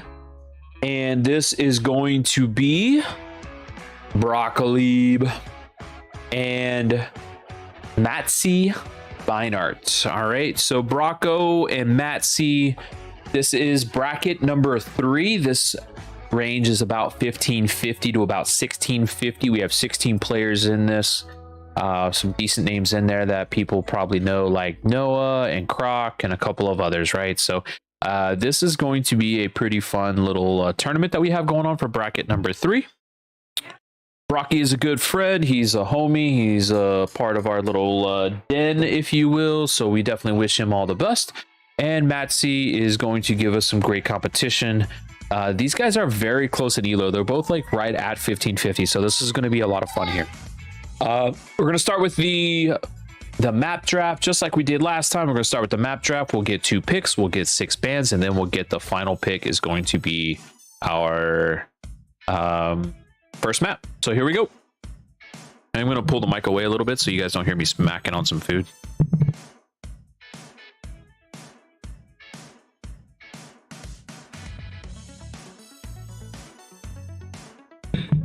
Brocco, pick number 1. Map number 1 for Brocco. Home map is going to be, and my daughter is still upset. All right, I'm gonna let you guys watch the map. I'll be right back.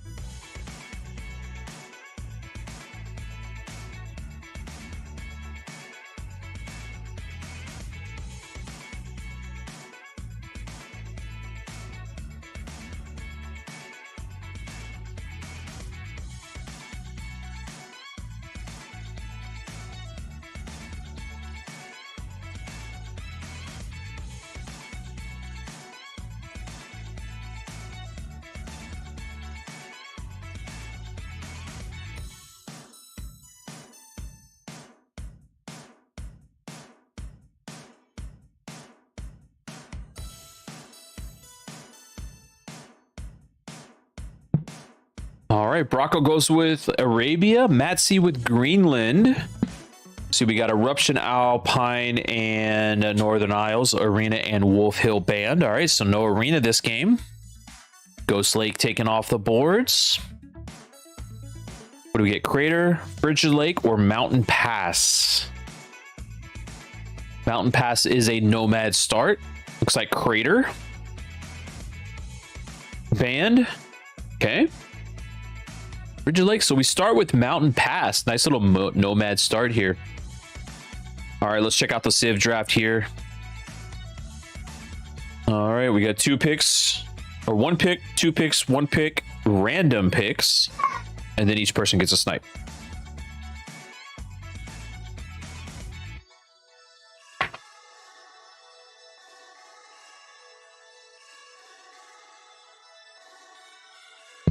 Pretty interesting map format. It's pretty cool.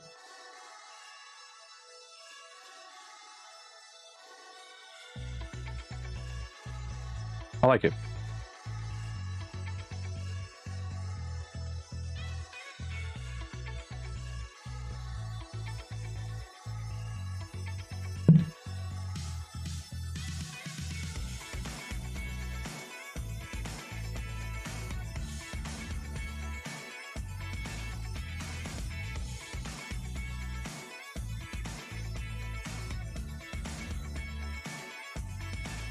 Malians, Lithuanians, Japanese.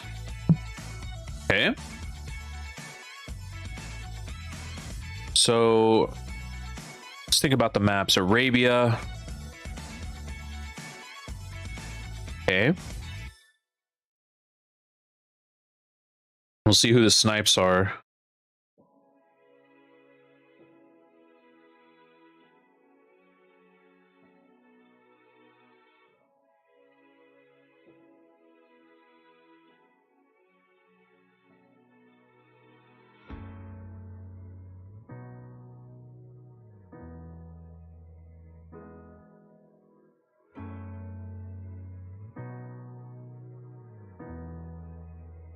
Waiting for the snipe from Brocco. He didn't choose the snipe? Okay, he sniped poles. and Matt C is going to snipe the Malians. Good snipe. Both of those civs are very strong. Now if we look at the map, so we're going to start with Mountain Pass, which is a nomad start. So with nomad starts, Spanish and Malay are both very strong. Italians can be strong in that regard because they can get up faster, especially if there's water involved, right? We go into Arabia. Burgundians, Magyars, both very strong there. Lithuanians, Britons can both be strong there. And our last map being Greenland, which is kind of a hybrid map. So Japanese, Malay, both being strong there too. So very interested to see what we have. I've got the first game loaded up here, so let's jump right into it. We're going to snooze this because we're going to jump right into a game. And unfortunately, we will take an ad right at the beginning here, so I do apologize. About 5 minutes into the game, we are going to get an ad, so we'll see what happens here. I'll try to snooze it a couple more times, if at all possible. But here we go, guys. This is going to be the... First game is on Mountain Pass, and we've got two pretty good civs here. This will be a lot of fun. Let's see what we jump into here.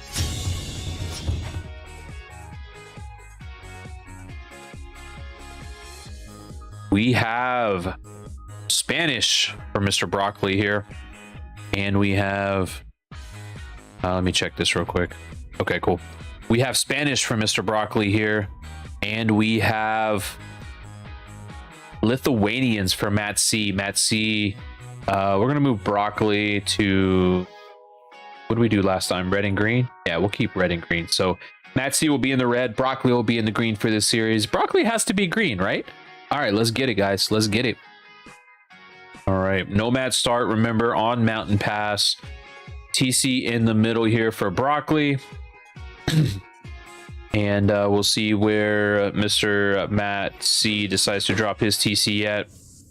Not too far away. They are pretty close. They're just, you know, they're separated by about 20 tiles here. So Spanish is a good civ pick. He can get that TC down faster and be ahead with Vils.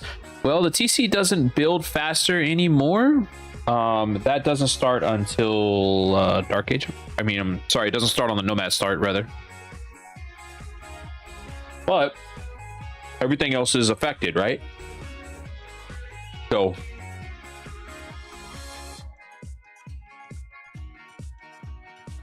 when you can build buildings faster, you get back to work, so your efficiency is significantly greater, which is fantastic. So he does have three people building. Tons of hunt right here in the middle. Sheep galore. Tons of hunt here. You got boars here. More hunt, more hunt. Sheep on the top sides. More hunt right here in the middle. But they are, again, very close together. So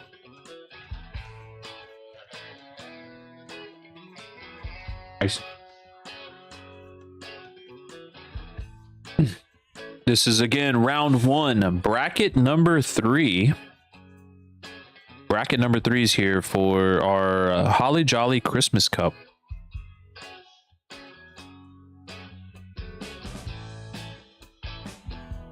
We got seats 15 and 16 going at it. All right, Broccoli snaps a couple of sheep. That's going to help with the food production kind of early on. Lots of hunt and lots of food over here for our Lithuanian player. I know it should be out right now. I was actually going to download it, but I kind of forgot. So, what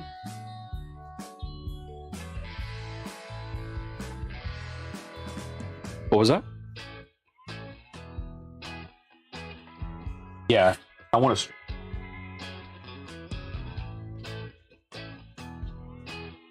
It looks like a bunch of the friends that were in this AOE. I think they're on right now, actually. Oh, they will be. Nope, still have not come out on Steam. It's supposed to come out at 6? Okay. Well, here we are, guys. Nomad start. We got hunt being collected here by Broccoli. We have hunt being collected over here by our Lithuanian player. So pretty standard start. No shenanigans. Unlike classic. Oh, delayed 3 to 4 hours. Okay, gotcha. Okay, well, Yeah. I wasn't expecting anybody to do it for it even to be released, to be honest with you. So, that was 3 hours ago. Is it even on the Steam store?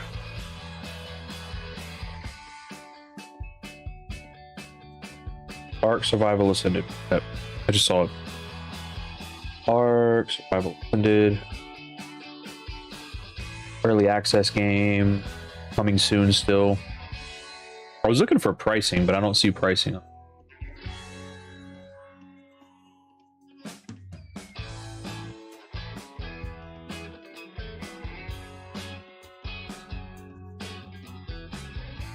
Smart move, kind of dropping the mill here.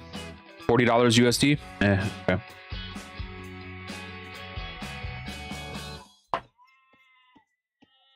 I may have to wait on that. We'll see.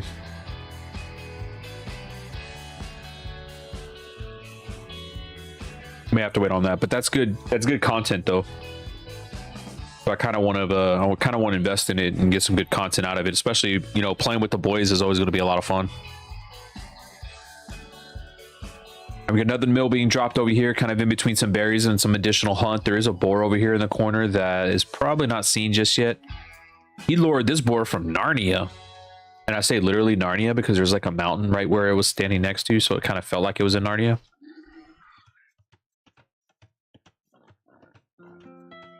Devin, are we playing on a PvP server or what are we doing? Or are we going to be like PvE SimCity builders?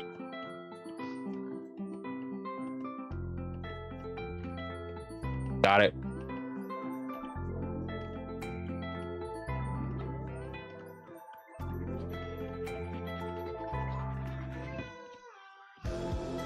Be on a private server? Okay. PvP private server. Oh, he's walling in the berries. The berries. Huh? Yeah.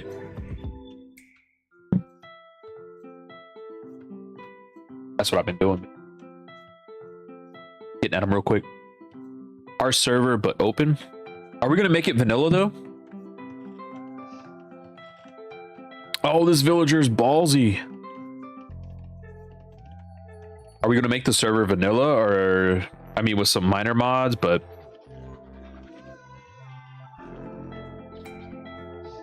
Walled in the berries.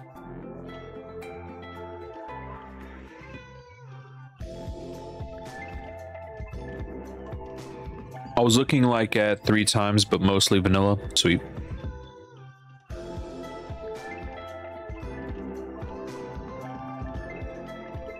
I think 3 times is fair. It speeds it up a little bit, but doesn't make it egregious. That's what the small tribe servers are on. They're all mostly 3 times. All right, tons of wood coming in. We got feudal age already on the way. Oh yeah, we will have to wait for mods. But there's an actual in-game mod center now for the Ark, which is going to be really cool. All right, feudal age is on the way. We do have 23 villagers though for broccoli versus 20 plus 1 here on the way for our Lithuanians player. He does have the food, so I wonder if he's going to go scouts right off the gate. But maybe broccoli's going to go fast castle in this situation. He doesn't have anybody on stone though.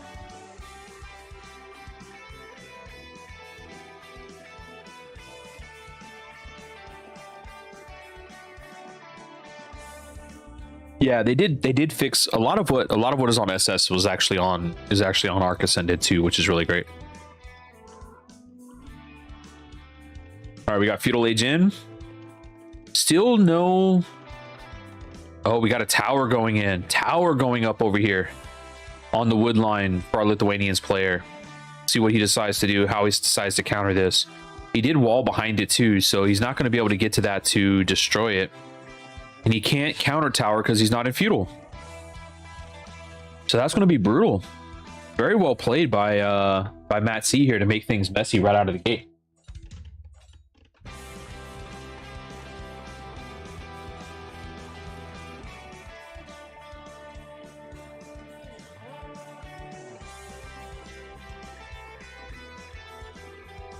All right, so we move to the north. Gonna get out of the way over here. This tower is still going to be very annoying. It's going to range the villagers of the farms on this side. So he's trying to go night-night, baby. Gotta leave him alone, okay? Leave him alone. He's night-night. Freya, he's trying to go night-night. Gotta leave him alone, okay?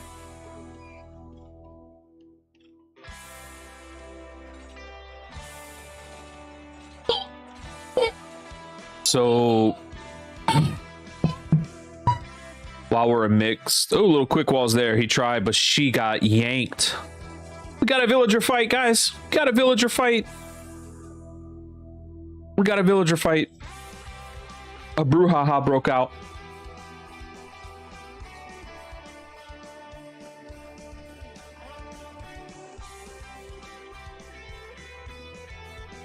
We got an archery range going out. We got more villagers fighting on this side over here. We got a tower being annoying.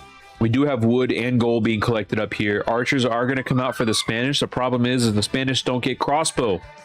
So there is no scaling. So whatever armor he gets in feudal age from these archers is deadzo whenever donezo by the time castle age comes in. So that's going to be a little frustrating here. Now, red, Mr. Matt C did not have a barracks up, so he's not able to make archers or scouts himself. He did catch up eco-wise. He's only behind by one villager. And Broccoli is actually winning the eco KD 3-1. So because of those 3 eco kills, that kind of puts a damper in that eco lead that he did have, and the feudal lead getting into feudal age faster. Got 6 on food versus 6 on food. Got 14 on wood to 12 and 3 on stone. So we are expecting a castle drop from Lithuanian's player. But instead he goes for another tower on the wood line. Another tower on the wood line to push Broccoli off of the wood once again. Now there is a hole back here, so he can escape. And if Broccoli does notice that there's a hole in that, he could rush this tower down and get his wood line back over here by his TC. So we'll see what happens. I don't think he sees that now. He sees the tower. Okay, he noticed. All right, so he's going to pull away from this wood line. He's going to go on the back side of his other wood line back here. A lot more hunt on the back side of that, but they're not going to travel all the way to the far side of the map just for some.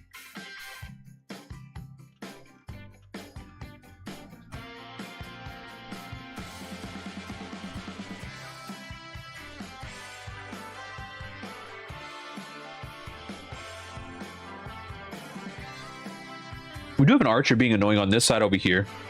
We've got stone being collected, gold being collected on the back side. That archer is running around the back side over here. 2 more archers coming in from underneath over here to be annoying on this particular wood line. I guess it kind of works like a tower, like a mobile tower, I guess. This TC is taking some damage from this tower. We have a market going up for Broccoli, and we continue to move around the map just to be able to find wood locations.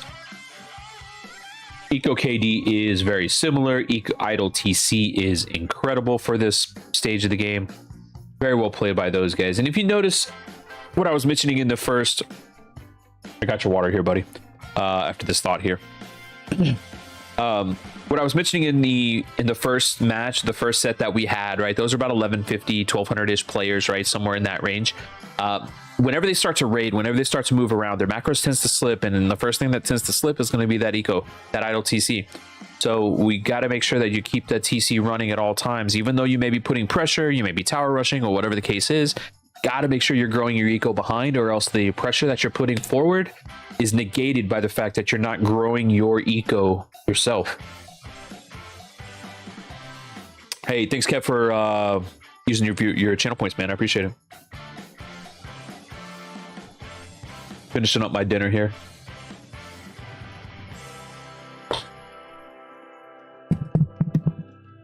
More water. More water. Are you gonna watch my stream? Actually, I just need to stream more. I'm not even gonna blame you on that, bro. I need to stream more. All right, we got hunt being collected down here at the bottom, but we do have a scout that's gonna figure it out. We got some skirmishers that are gonna be annoying across the map. Market going down for Matt C.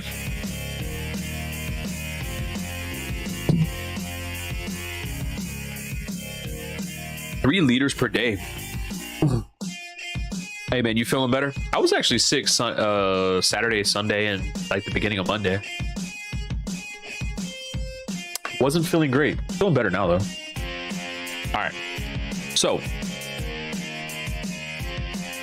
we've got some annoyance going on up here. You know, there's some hunt being taken, but a bunch of annoyance. A whole bunch of annoyance. You're about to be at full HP. Look at you, bro. Scout coming in to take care of the skirmisher there, and we have Castle Age on the on the way for our Spanish player.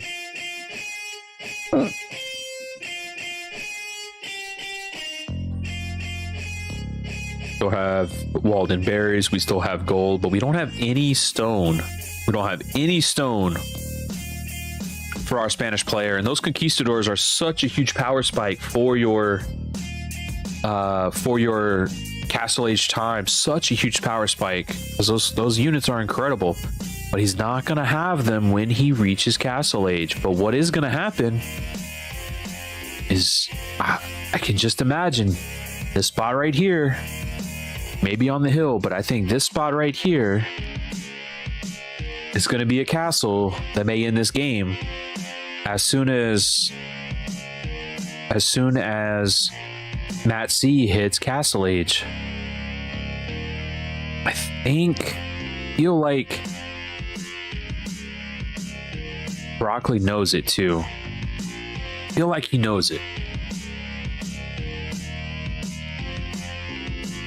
Ton of wood. I mean, he could make another TC far away, but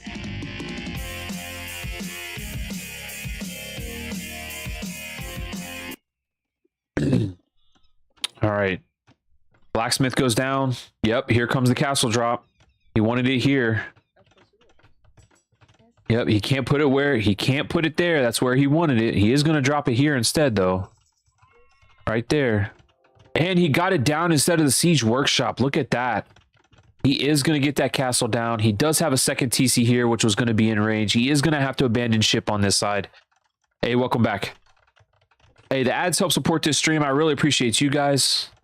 And make sure you guys go support the HollyJolly Christmas Cup and Dark Age Disaster. Make sure you guys use your command HollyJolly to support them. All right, so he's going to have to relocate. He's going to have to abandon ship. He's going to have to build his TC back here on this gold. Latest are going to come out. We do have a couple of knights out from Kev. If you sub, you get no ads. Hey, I didn't say that. You did.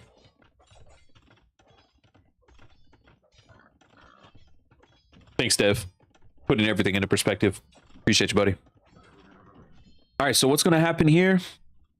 We got a knight that's going to come out and look for some damage. Damn right I did. Let's go. You got an archer down here being annoying on some gold. Couple of villagers probably going to get dropped by scouts here.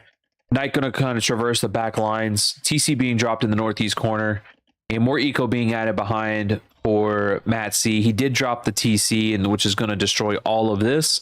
He can get Latis out, but you're going to have monks for Broccoli here. He's got lots on gold right now, so I think he's going to be okay in that regard, but he still only has, for now, I guess he has 2 functioning TCs, but you know, these villagers are very close to dropping.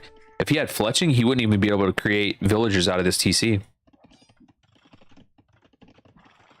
0 on food? What's going on here? Oh, okay.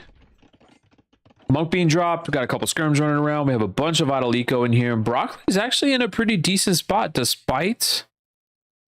Oh, we got 2 villagers out here too. Despite the early castle drop here, we got 1 late just kind of hanging out inside. But despite the early castle drop, Broccoli's actually not in a terrible position. He's not in a terrible spot. He does need to drop another TC. He does drop one on this backside. This tower is going to get taken down. This Latis is going to come and try to wreak some havoc. He is going to kill as much as he possibly can. Monk's gonna come over here and try to convert him to the Spanish side. You know, he's gonna tell him like, hey, the Spaniards are way cooler than the Lithuanians, so you should come hang out with some Spaniards. And there we go. There's the conversion. Conversion doesn't happen. Faster building TC is gonna go up. You're gonna get TC. You have a TC on stone and on wood, so you're gonna be able to get that castle of your own here pretty quickly. More Latus coming out, looking for trouble. How dare you ask me to sub? I didn't ask you to sub. Devin did. I don't do nothing. I'm just here hanging out with my friends, trying to do hood rat stuff, all right? I wonder if he's ever going to eat these sheep. I wonder if he's ever going to eat these sheep. Hey. Let's go, gifted sub. Appreciate that, Devin. Gifted sub to Kev this week. The first gifted sub of this channel. Thank you, buddy. Appreciate the support. All right. Still have some Knight trying to tear down these Lithuanian walls. So he's doing his part to build back his community. There. No more ads. Yay! TC going to be built here. These archers are going to either shoot the villagers or oversee production of this TC. Yet to be determined. We'll follow back up on the story. Lithuanian relics give +1 attack to Knight and Latus line.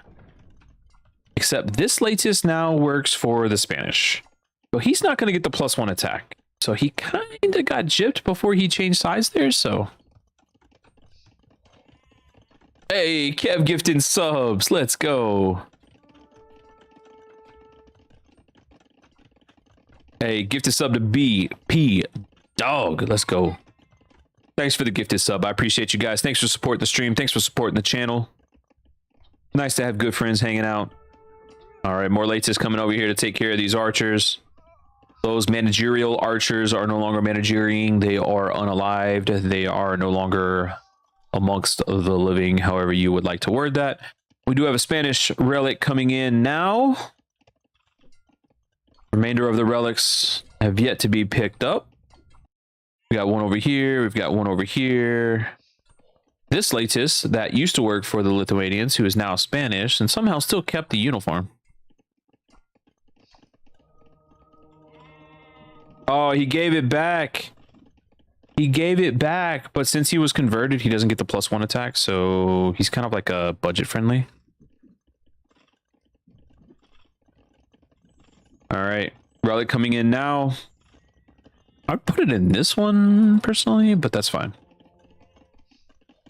Let's see, anywhere else here? Oh, second relic coming in. Second relic coming in, but it looks like a couple of Latus are going to be on the way, so we'll see if they double back. Yep, here they come. Is he going to drop the relic and convert? Drop and convert. Drop, convert. Nope, nope. Ah, he did. Is he going to get it? Not a chance. No castle, no unique tech, no fast conversions. That's a boop. That's a boop. And what else we got going on? We got a bunch of farms over here. Up to 36 farms for our Spanish player. Good eco behind this. Couple of skirmishers, you know, and eventually maybe tower shields, but only if conquistadors are going to be a problem. I feel like Brock got the map control. He does have some good map control. He's spreading out very nicely. I do feel like Matt C does have some good presence of the map. But those monks are going to make it very difficult for these Latus to get any kind of pressure. You've got one monk here, so that may be converted. We got another monk here. Let's see what's happening on this side of the world. Broccoli was able to get this castle up, but it does look like Matt C is going to win the race to Imperial Age. He's going to win the race. I do feel like if you those villagers, you will be very close yourself. You are not that far away, but the gold is definitely in the favor of our Lithuanian player here. He's got gold on the bottom, even though this scout seems to think otherwise. He's got a TC on gold over here. So 19 on gold, and there's the click to Imperial Age. That's going to be treacherous. He is going to be able to treb down these. Get out some bombard cannons, be able to treb this down.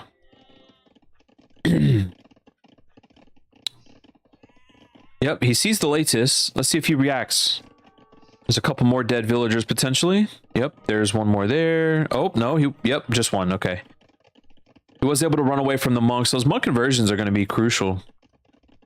He is going to click up to Imp here now. Yep, there's him. But he is going to be a minute behind. That's going to be just enough time to get out of Treb. We've got Fervor coming in. We've got Foraging coming in. So that's going to be another +1 on the attack. This monk feels a bit more confident being able to stretch out and see what else is out beyond the weeds there. You know, Matsy has a lot of vision here. He's got a lot of vision. He knows that this monk is here.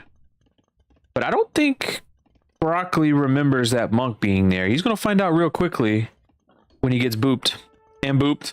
And booped again. And it takes 4 latest shots to kill a monk? What is this? 4 latest shots to kill that monk. And they say latest are strong. Get out of here. I guess with Sanctity and Fervor, that makes a difference. We got a bunch of techs coming in for cavalry. We've got bloodlines. We've got a chain barding armor coming in. That'll give +2 defense here. We have foraging coming in, so it looks like he's going to go with his own paladin. Are you going night-night? Night-night, baby. Imperial Age is in. Light Cav.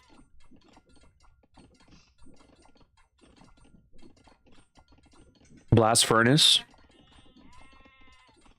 Or Iron Casting, rather. 3 Trebs in queue. We've got Pikemen with infantry armor coming in.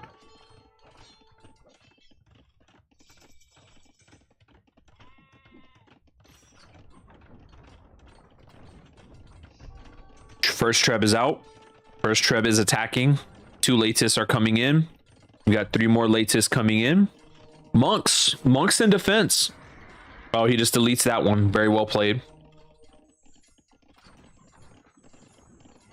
But we do have Light Cav now. Light Cav is going to help take care of those monks. Husbandry for the speed.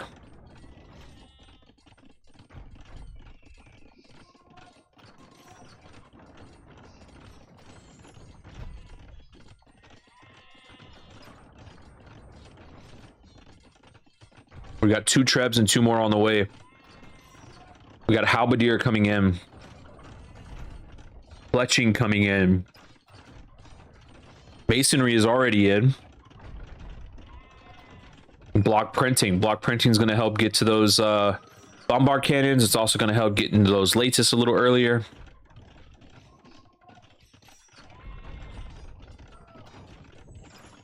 But those light cav are going to dodge and weave.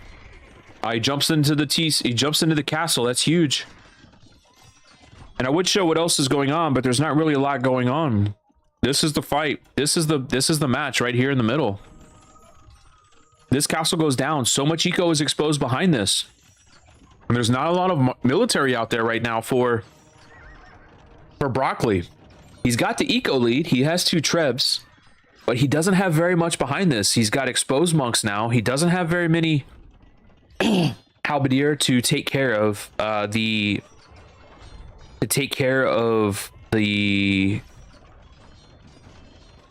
light cav from Matt C.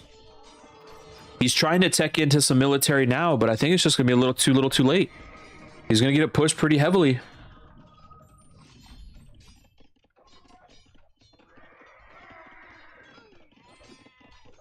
And one of those situations where everything kind of snowballs. Was we got halberdier and light cav. But we don't have a lot of farm. We don't have a lot of farming eco back here. You're gonna have a lot of villagers without things to do. out on the Lithuanian side of the world, halberdiers are taking, or pikemen are taking care of the light cav that are here. Army military numbers are creeping up a little bit more, 17 to 17 now. But we have a Latus back here just wrecking havoc. 13 plus 4 is going to 3-shot each villager by himself. You get a couple of those guys together and they just run around one-shotting people. But his entire wood eco is going down. He's not even noticing. No reaction right now. No reaction right now. TC is down, so we got a couple more dead villagers. Eco KD is 49 to 18. And this Latus had 27 kills before he figured it was enough and he's going to go join the Spaniards. Relics are out, which means the relics can be picked up by the Lithuanians. Once he gets those, there's a couple more attack there.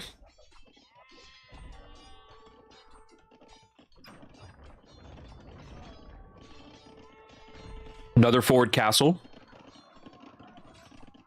And more raids on the back of the eco. More raids on the back of the eco from Matt C here. And I think Broccoli's out of answers.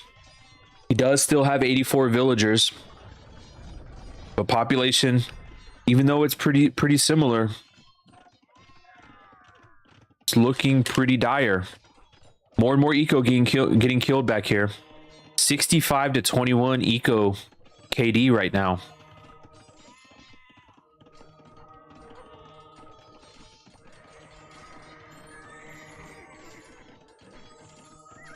He is pushing back a little bit here on the front. He finally cleared up what was happening back behind him. This is going to get cleared up here. You have siege workshop being made, which is going to help with bombard towers. And this castle is getting denied. This castle is getting denied. 91, 92, 93%. Counter castle coming in. Bombard cannon coming in. Jamal pushing his way to the front of the line. 95, 95%. Relic got picked up. More villagers coming in. 95%, 95.8%. Here comes G.I. Jane. She's coming in. But this counter castle, this castle's denied, guys. Now we do have several trebs. We have 4 trebs over here for our Lithuanian player Matt C. So that is obviously going to make a big difference. The bombard cannons can take this out, but this castle is going to fall really quickly, and there's nothing that he can really do about it. He can't get his bombard cannons in position because of where the enemy castle is. He can't get in position to take out the trebs, and that castle is going to drop super quick, guys.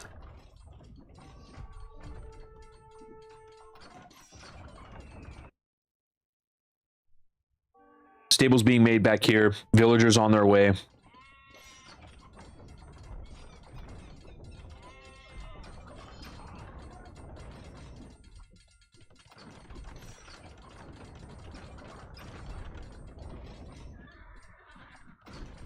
All right, 1 treb down.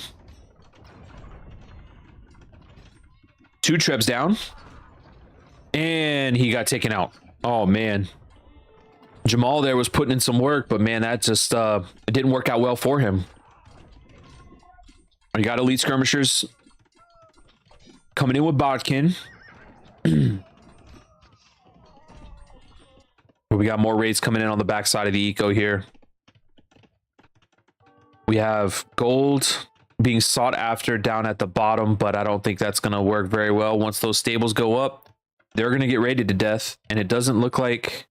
Yeah, he doesn't know about it. Doesn't know about it at all. So when those stables go up and those light cav come in, it's going to be a problem. Now, the eco back behind this from our Lithuanians players, not fantastic. He's only got 31 on food.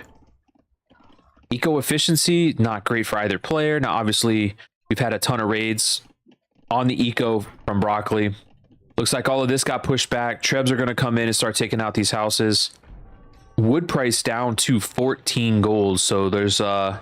no money in gold at this point. This castle is going to get completed, which is going to range the siege workshops from Broccoli here. And skirmishers coming in here trying to make a difference in the raiding game. Nice little find there on the gold from Broccoli. But all this eco down here has been untouched. All this eco here is untouched. Trebs are going to be rolling in. Nice hold from Broccoli. You got to give him credit for resilience here. And his eco is very... His eco... We're talking 84 to 78. The gold in the bottom left-hand corner has been found, though. You do have Lightcab rating the gold, and Broccoli calls the GG well played. Great sportsmanship there. That's what we want to see. 54 Pikeman, 49 Lightcab. Great game, guys. Appreciate the entertainment. Military, Matt C with the Eco KD and the overall KD ratio there. Very, very, very nicely done there. More wood collected, but more food, gold, and stone collected for our Lithuanians players. And let's see here. Max Villagers 102 versus 92. Very nicely done. Very well played. Fun game to watch, guys. Fun game indeed. All right. So we'll head back over to our draft here. And again, it changed. I apologize. Let me fix that. Boom. There we go. We're good. We're back. All right. Let's set up the second game here. So we had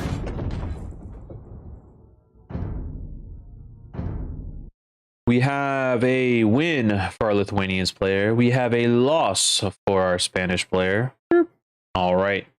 Cool. Next map up, we have Arabia. And two classic Civ matchup. So this is going to be a lot of fun. This is going to be a blast, guys. Let's check this out. Let's dive right into this. Hope you guys are having a good time tonight. Appreciate you guys hanging out with us. We're going to hit this. I love that I was the last to donate. Yeah, man. I appreciate you, dude. I do. I really do. We want to start fresh. We're going to let this ad roll through before we start this game, guys. I want to appreciate and say thank you to everybody who is hanging out with us tonight. This stream has been a lot of fun. Casting is an absolute blast. If you've never done it before, or if you would like to see it, your sub probably hasn't. You probably need to refresh your page. Refresh.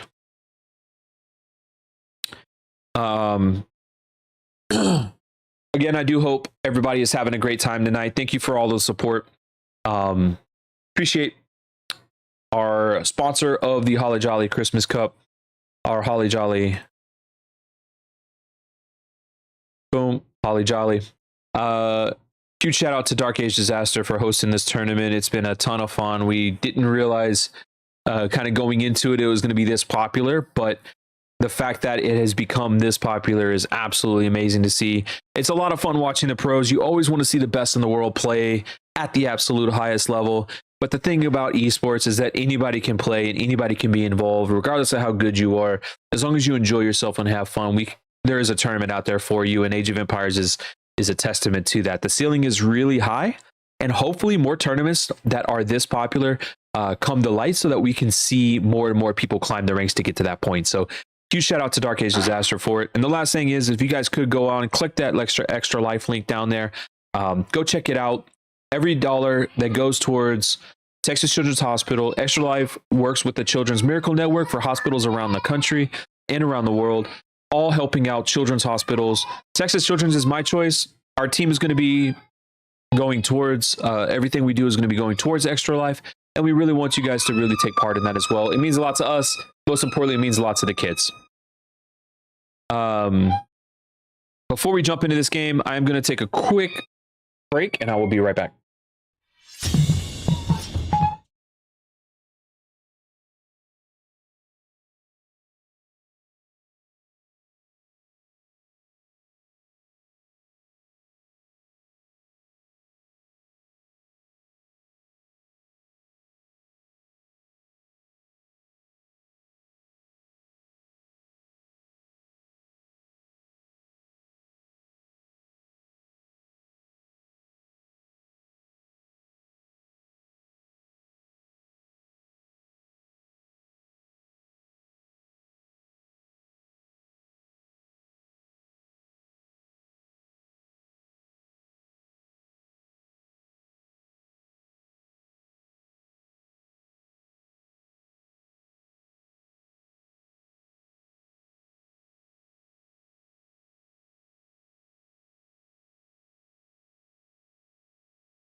And we're back on Arabia with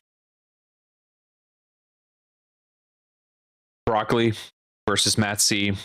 Magyars versus Britons. Classic matchup. Gonna be a ton of fun. Let's get into it.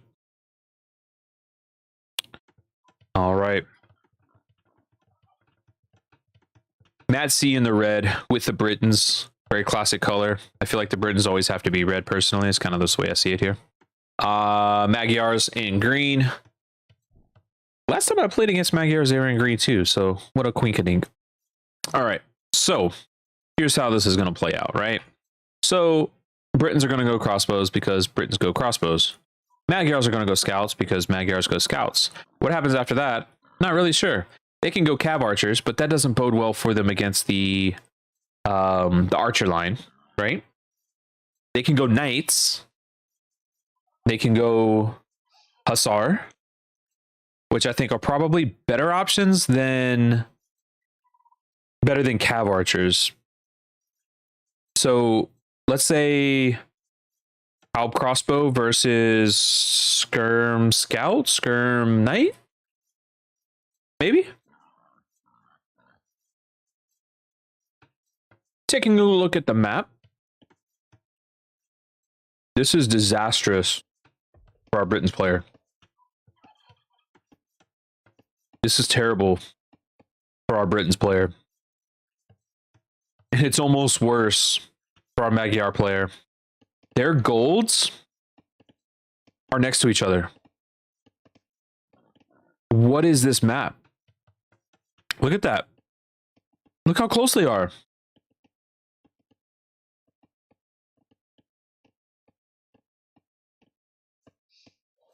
That's crazy. Did Kev just get 2 subs? How did Kev get 2 subs?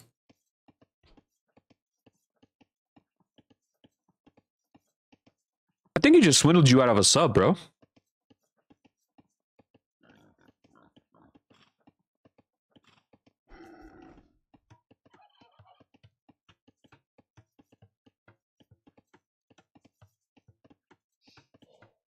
Now it worked. Got it. The first one was got it. Okay. All right. So look at this map. All right. Wood lines are all forward. 2 wood lines are forward. Or all 3 of his are forward as well. He's got this little half back one, which could be a secondary subline. I mean, that's a nice little TC spot there. You got a TC spot there, but like you can't get out anywhere over there. My stream's still broken.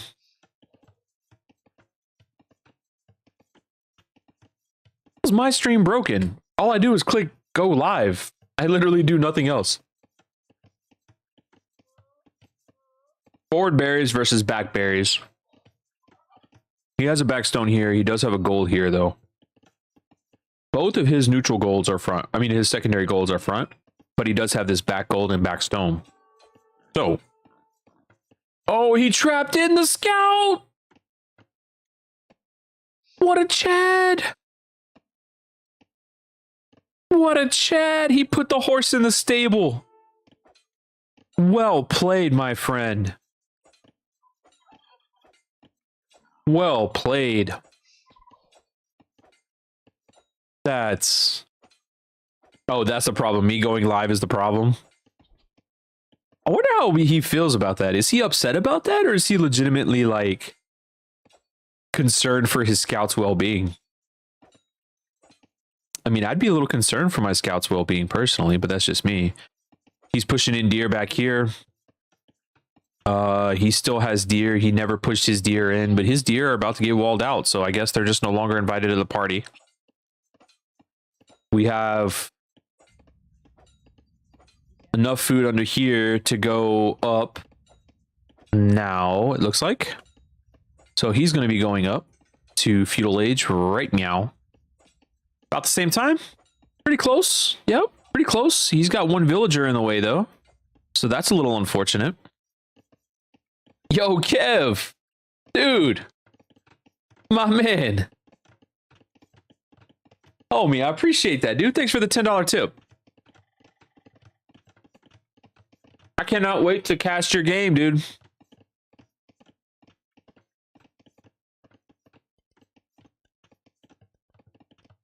Did you use the link or did you just tip?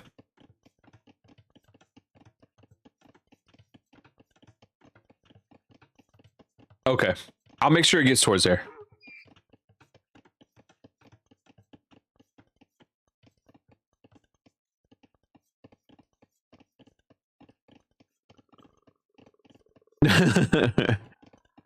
You yeah, if you whenever you use the link, it goes directly to it. It has its own page and everything like that too. So I appreciate you, man. Thank you, sir. We'll make sure that the kids get taken care of, all right?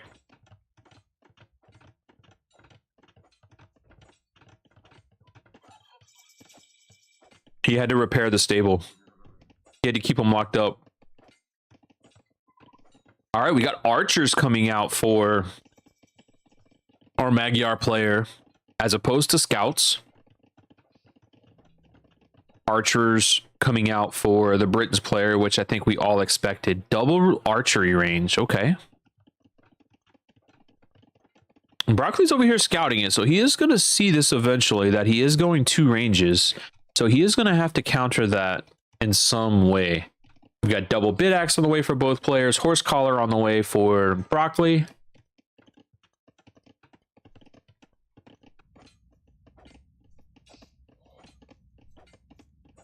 And these guys are going to chop this guy free. Nope. Okay, he moved him. All right, so did he see the double ranges? Yeah, he did. He definitely did. Yep. Cool. Well played. Nice scouting, Broccoli. We have skirms for Magyar's player, which is great. He's just going to send this guy over here to doink him. Doink. Doink. Doink. Doink. Okay, I'm done. More house walls coming up. We have blacksmith. Full walls over here.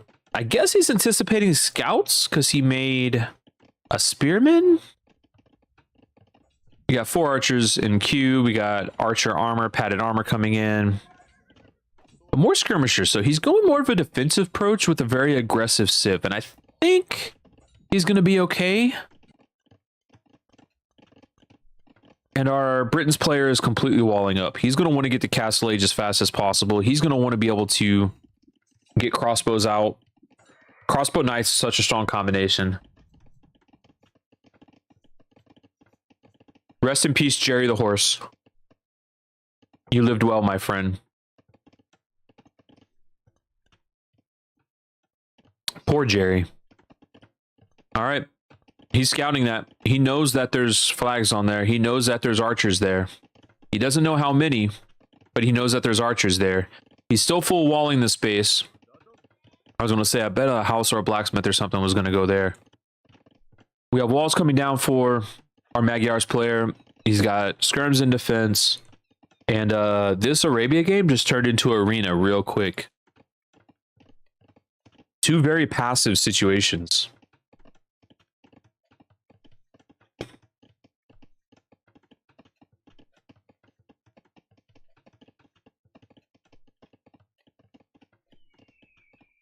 And there wasn't really a way to wall this. He had to make his own house walls, his own building walls.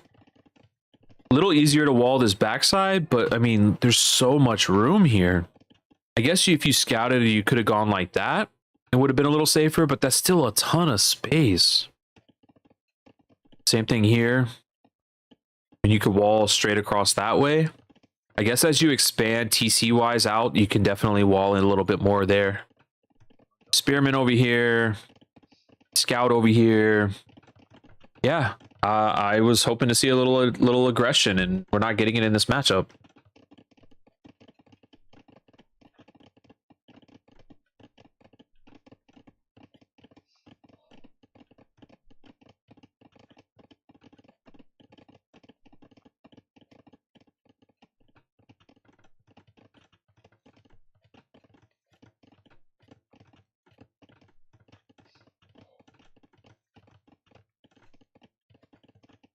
There. Only mess that up.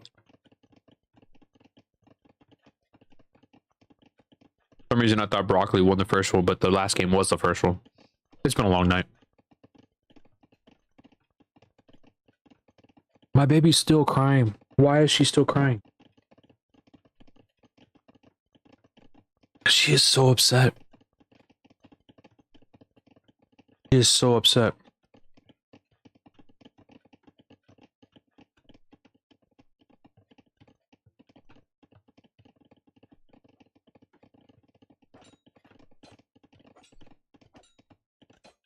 All right, trying to break in the wall here. Gonna drop a market.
All right, sorry, I had a message I had to take care of. All right, so where's my there it is. All right. Moving forward with the archers, he's about to hit Castle Age. We do have bloodlines for Mbotkin coming out. We have bloodlines, we have a couple of knights, we've got a couple of stables. They're starting to move into their ideal compositions here. But we still have skirms. She's upset Uncle Kev gave her the $10.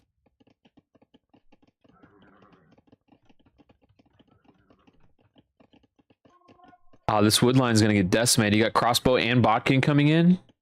And the archers get +1 range. That's going to be pretty dangerous. Snipe. Snipe. She is upset because Uncle Kev gave you the $10 and not her. Yeah. I got it. And we got knights pressuring up front. We got more crossbows being built. Tons of crossbows on the front lines here. That's going to be a bit of a problem. I was expecting to see a siege workshop, not another archery range. But we do have elite skirm. But they're not going to be able to range it. Knights trying to come in on the right-hand side here. We don't have a lot of knights being made. But we do have some dead knights over here on this side. Did those crossbows? These crossbows are going to be nasty, man. They're sitting on top of a hill, so they're already going to take additional damage. They get the additional range, so you're not going to be able to do anything with them there. Now, he does have crossbow and bodkin, but you have ballistics coming in for our Britons player. Palisade wall goes down, so he can enter if he wants to, if he dares. So lots of interesting opportunity over here on this side.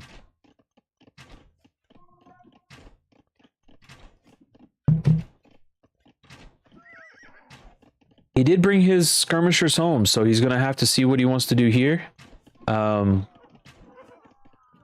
He's going to try to take out as many villagers as he possibly can. And with ballistics, he's going to be able to take out quite a few. And over here on this side, no damage is being done. 6-0 eco KD right now. Now this archer horde did get cleared up. And we do have skirmishers that can kind of push forward. A couple more knights are being made. They do get the +1 attack instantly as they age. So that's something that's going to be beneficial to the Knight line, but they don't have the second defense yet.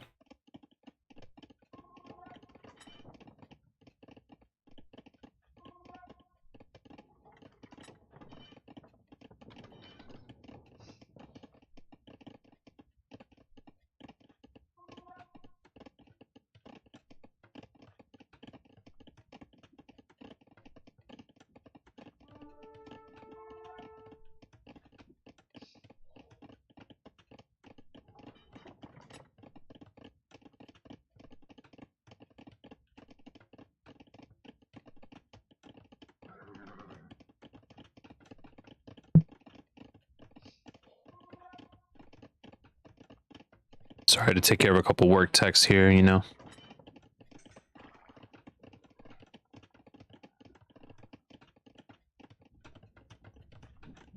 Skirmishers pushing in, being annoying.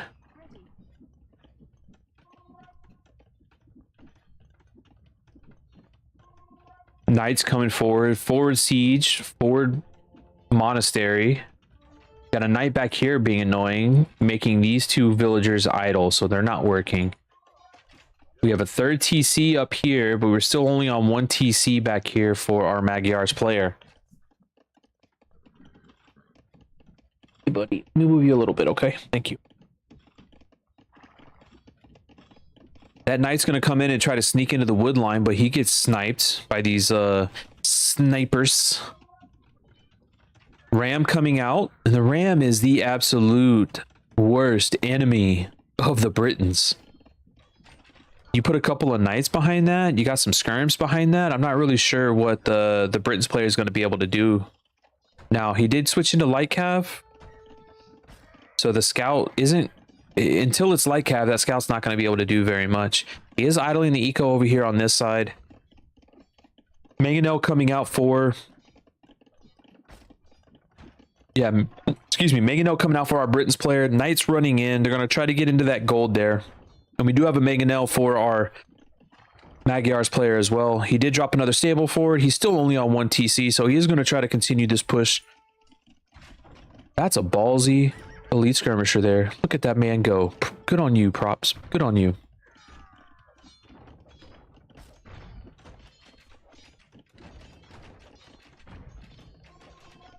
Let's see, we've only got one archer in each of these, so he doesn't know how many are inside of here, but we're going to continue to take that out. Are we going to have a Mangonel fight? Nope, it's a one-shotter. One-hitter quitter. And then the ram is going to get attacked. Nice little house walls there to keep the knights from coming in to get to the Mangonel, so the Mangonel is going to be able to take out. Oh, he forgot one. Oh, he got it. Nicely played, man. Nicely played, Mr. Matsy. But that house went down like it was nothing, like it was butter, and now that Mangonel is going to go down like it is butter. And so is that villager, because, you know, little Johnny couldn't repair the Mangonel. He's not going to survive a night himself. You got Johnny and Jane. And Jane's down.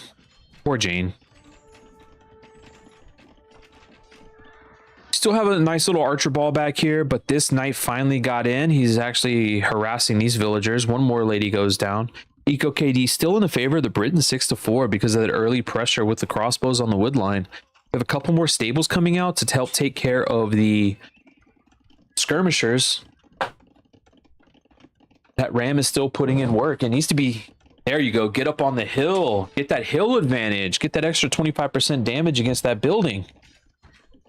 Take down that archery range as fast as it quickly can, possibly can there rather. Skirmishers here should be taking out the, there you go, taking out the pikemen.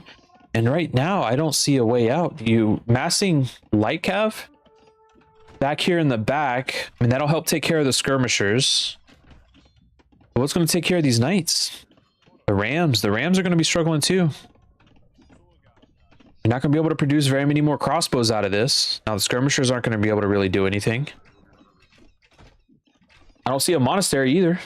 Monastery would help with the knights.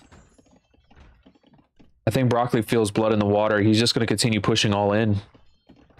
I don't think he really has a choice at this point. I mean, the eco lead is not that great. Oh, but the light cav coming in is going to be huge. Is he going to be able to take out all of these skirms? He's going to take out the monks. Knights coming back in defense.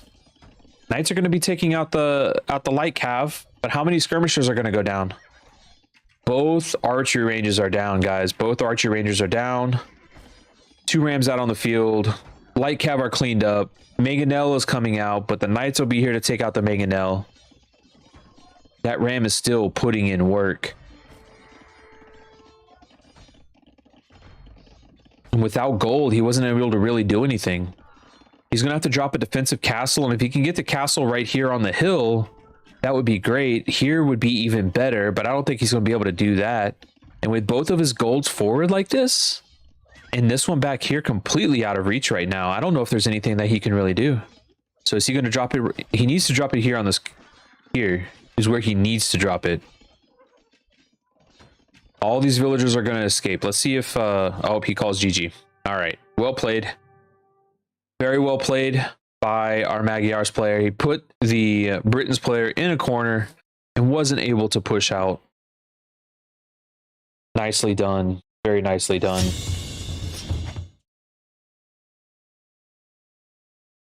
There we go. Magyars get the wins. Britons get the loss. We've got 1 map left. The map is going to be Northern Isles. Is it? Nope, that's not that. Nope, sorry. Greenland. It is going to be Greenland. Greenland. Where is... Wow, only $2 on last dono? How rude. Is that what you did last?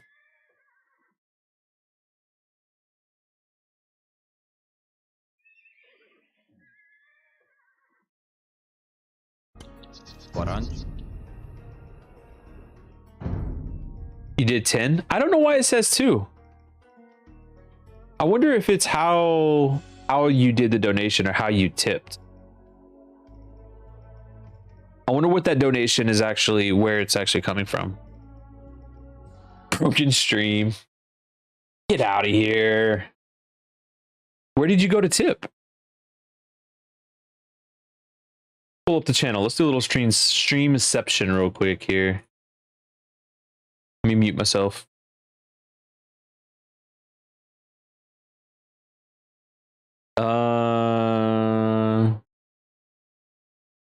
Hey, Fly Girl, thanks for the follow. I appreciate that. Thank you for supporting the Guardians of Yuna.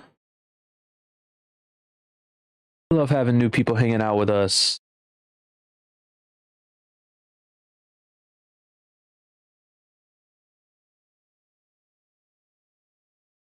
You just click donate.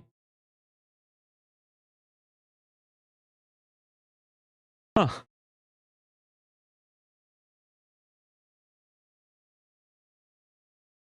Who is Fly Girl, Stranger Danger? And I did that. I don't know. You tell me. I don't know, bro. Absolutely. Follow link in Discord. Hey, advertising works. Thank you so much. I appreciate it. Yeah, we like to have fun here. We like to have a lot of fun. What, Kev? Oh, there it goes. Now it shows 10. It says 10 now. I don't know what happened. I don't know what I did. Maybe it just took a minute to update. My stream is not broken, bro. My stream works fine. My stream works perfectly fine. It just took a little while to update. Maybe something was slower on the back end that I'm not responsible for. I mean, there's things that I'm not responsible for. Like, some of the automation is not my responsibility. It just does. It just does things.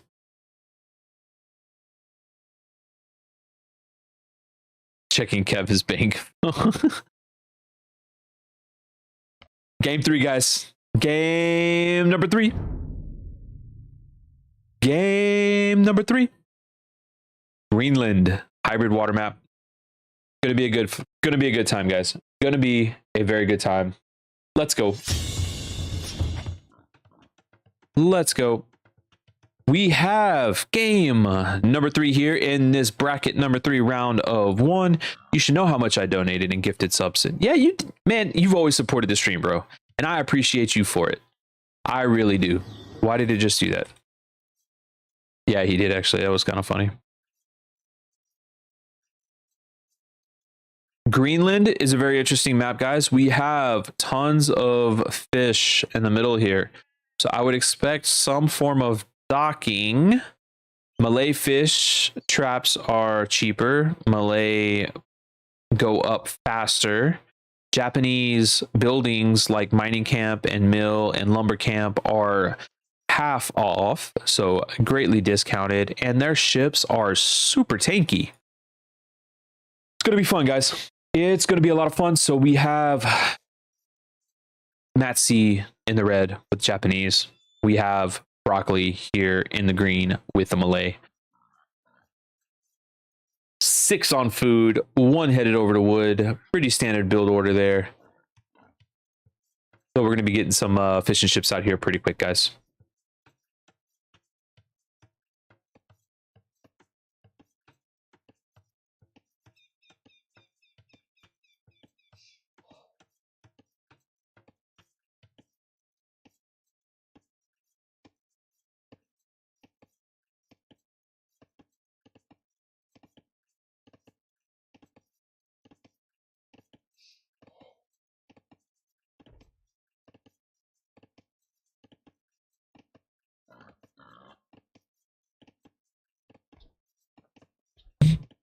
Luring in the first boar. We have a boar lured in here. We got 2 on wood. Eco KD is pretty similar. Let's take a look at the map here. So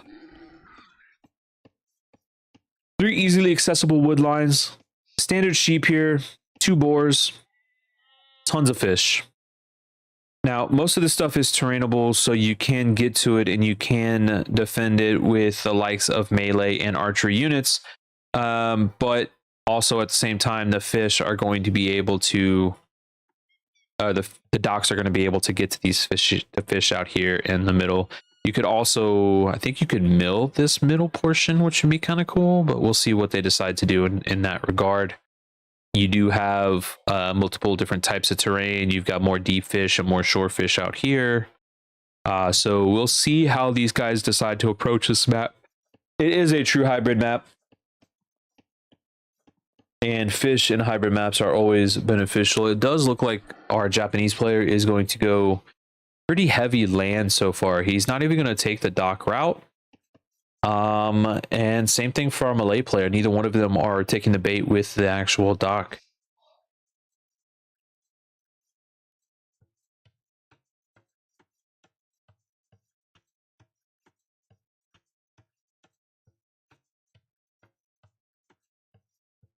And there's the first mill. Very well done. 50 wood, tons of food. Each of these little spots have 200 food. You'll be able to capitalize on that pretty quickly.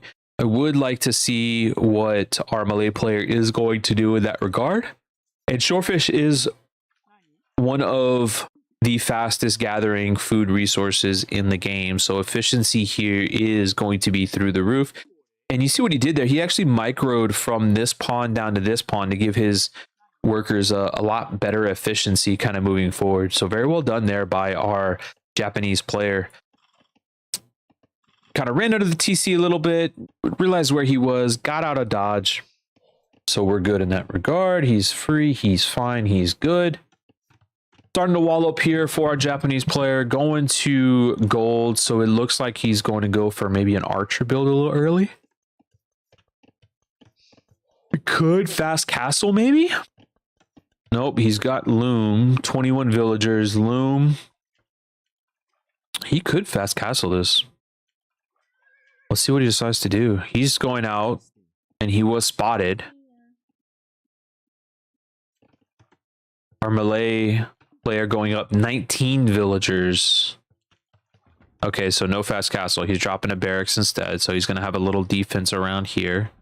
Militia. We have a militia for our Malay player, and he's going to hit feudal age much faster than our Japanese player, and that's one of the bonuses. 66% faster uptime for the Malay. We still have 2, 4, 6, 7 villagers here. Dropping an archery range as expected. It looks like he's gonna drop. He's got a couple of militia of his own that he's gonna try to rush with, try to get into men-at-arms pretty quickly here. I wonder if it's because he spotted the militia from Broccoli. I'm not really sure, but I mean, if he's bringing in archers, the militia is not going to do very well. So now we have 2 militia. We still have no archers, no fletching. Still 1 scout. The archer range should be coming up here pretty quickly. There it is. And let's see.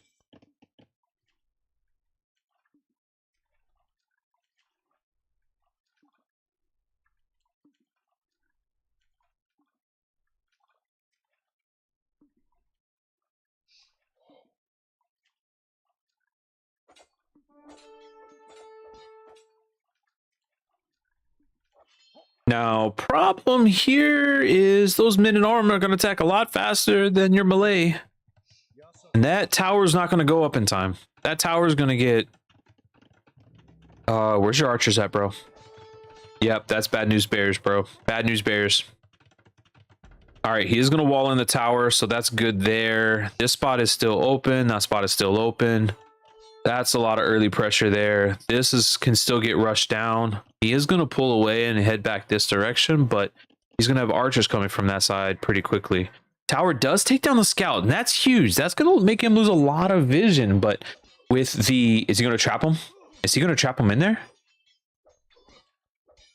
He trapped him. He got him. Where's the archers? There they come. Archers are coming. But that tower is going to go down pretty quickly with those men-at-arms there. Now, only 2 of them are able to attack.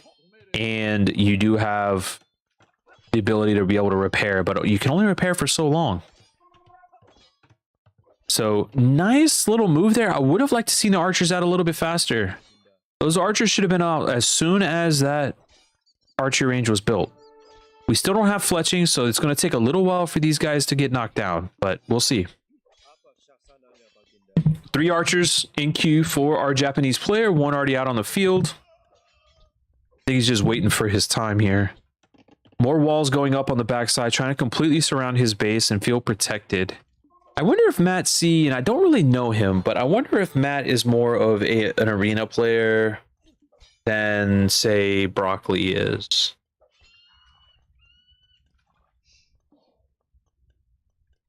Idle TC for Matt C looking pretty solid. Broccoli's had quite a bit of idle TC, and I think that's in large part because he hasn't had the food eco. The same type of food eco that, you know, undisturbed food eco over here for Matt C. He's got 1 militia, he's got 1 archer, so he should be able to come in and defend this, but he doesn't know what's inside of those barracks like we do. Having full sight obviously is very different than having just subtle hints.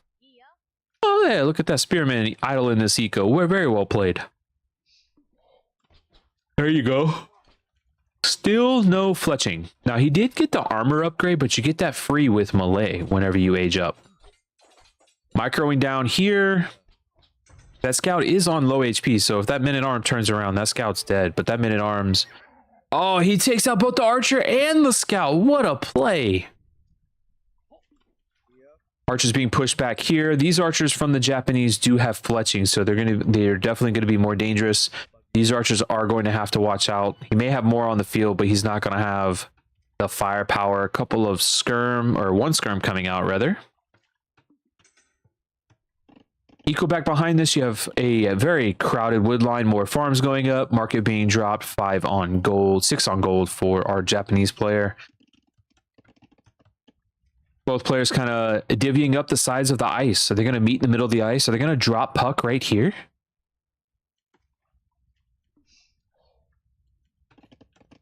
2 wood lines, much more efficient wood lines here for... I would like to see another wood. The lumber camp right here would be pretty sweet. That'd be pretty satisfying for sure.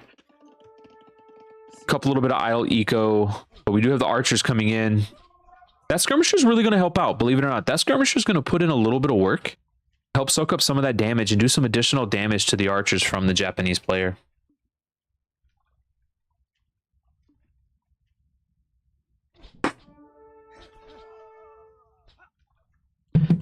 Idle TC time is very similar for both players here. Broccoli doing well. Matt C doing well. This has been a very close series, guys. Like, this has been a lot of fun. Very similar to our first series, kind of back and forth, right? Both players kind of had their moments. Anrat really pulled ahead in that arena matchup. All right. Selling the farm to go up. You'll easy clap both. Only thing you clap, buddy, is some cheeks. And that's how a break starts. All right, coming out to drop another mill. New archery range coming up. Wheelbarrow coming up. Matt C sold the farm and still can't even click up. That's bad. Selling more, buying food with gold. And he's going to click up here. Now he's on the way to Castle Age. Knowing that the Malay player is going to click up later, but he's going to get to Castle Age at the same time. The beauty of the Malay, that 66% makes all the difference in the world. Both players have fletching. Both players have the archer armor. I can set that 1v1 up if you want to give. That's awesome, dude. That's funny. Good shit. Minute Arms goes down. All this fish is still open here. He decided to take this because he wanted a little more map control, right? He wants the ability to be able to drop a couple more production buildings. And welcome back from the break, guys. If you haven't already, make sure you guys hit follow. It certainly helps support the stream, support the channel. The more followers, the better. I appreciate that. Kev, what break? Make sure you guys hit follow. Like I said, I really do appreciate it. Oh my God, my daughter is still awake. What is going on? After this game, I'm going to have to put her to bed before we start the final game. All right, we have Castle Age in, Bodkin coming in. He's just a little gold short. No, she's been emotional all day. So my wife is very big into animals, and she is fostering a puppy, and we got it today, and the baby's all super excited about it, and she wants to do everything and be with a puppy, but so she doesn't want to go to bed, but it's making her like anxious and emotional about everything else as well. So she's just being a terror right now. I know. Baby, what's the matter? She's sleeping. He's sleeping. Oh, he's awake now. Hey, outside. Outside, come on, outside. He went back to sleep. Yeah, he's sleepy. I'll take him outside after this game. He's still sleeping. Sin, when is Freya's B-Day? May. She's a May baby. She's 2.5 right now.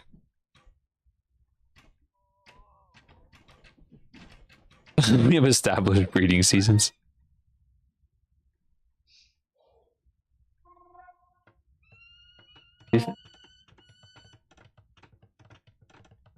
Siege Workshop coming out for Broccoli, getting the second wood upgrade. We have Bodkin and Crossbow. We have a Night Out.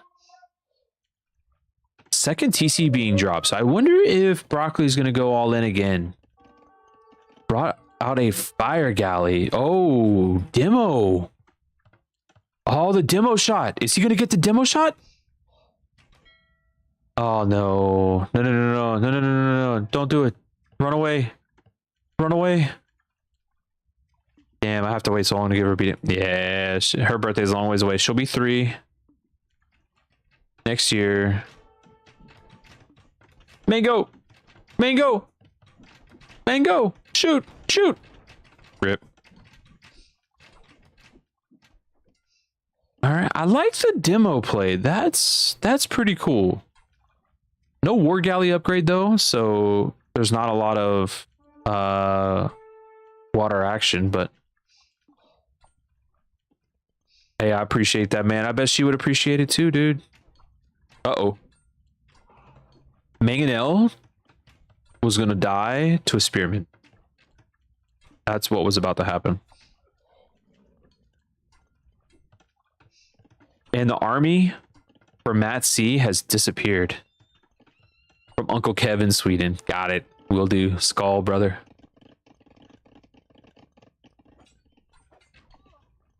All right. Mangonel safe. Spearman dead. Broccoli handling business. Broccoli is handling business. He's got the map control. He's got our Japanese player pinned back here, but the eco is even 53 to 53. Now the food eco, on the other hand, is in favor of our Malay player with all of this shorefish still here available to him. There is not any fish being taken by our Japanese player right now. We have a little bit of idle eco, a lot of idle TC time for Mad C. Got pushed off food, and that really, really hurt his efficiency here. Dropping a third TC over here in the corner, so he is going to boom, but we have a second TC from our Malay player. And it's in a good spot. He's got 3 critical resources all right there by him.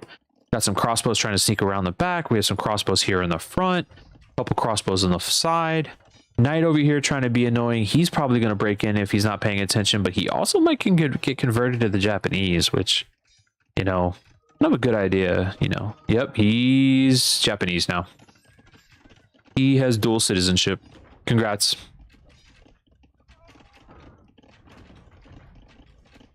Stone being purchased. Second or third and fourth TC being dropped. He's got 18 on food right now. 5th TC, 5 TC boom. 5 TCs? Do you have the food eco for this? I mean, it definitely bolsters your defense. I mean, TCs are always great buildings to defend with. But are you really going to 5 TC boom right now? Is that what's going to happen? He only has 18 on food. I mean, one villager, there's 250 food gone. He queues up 7. And he has no food left. I agree with you, Devin. No food to support it. And he doesn't have the wood to support it. He does have the second wood upgrade. He has wheelbarrow.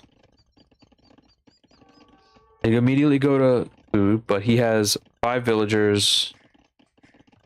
And one of them is being used for research purposes. So, okay, I will give you that. That's fair. Middle being cleared out. Still 3 TC strong back here. 3 TCs constantly running. 76 to 73, 74. Town watch coming in. Hand cart just clicked in. So that food eco is going to fly. They are going to be gathering food significantly faster. Going to see a ton of farms go up. He has wood eco now.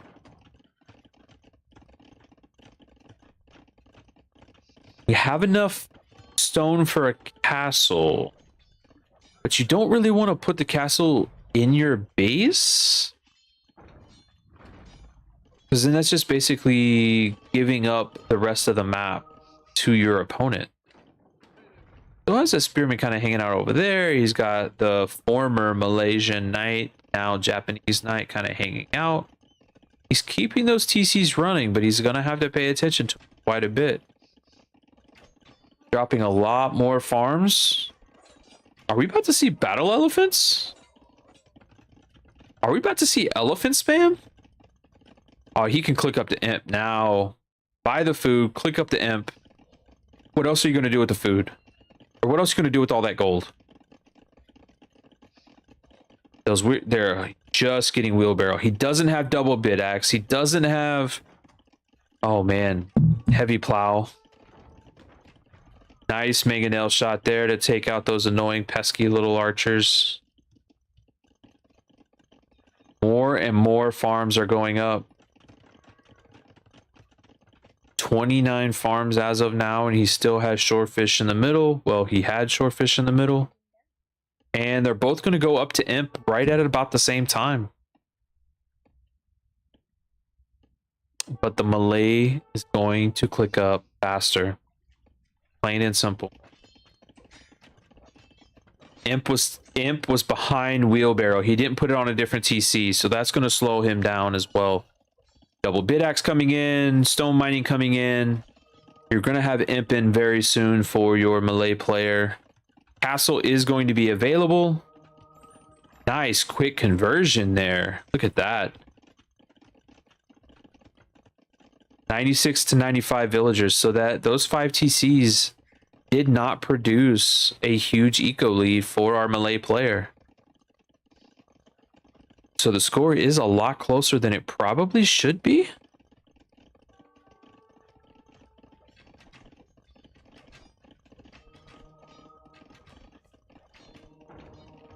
They're all idle. Yeah. He's still clearing out the buildings here in the middle. There's Imp. Ballistics coming in for both players. Arbalist and Bracer Chemistry all coming in for melee.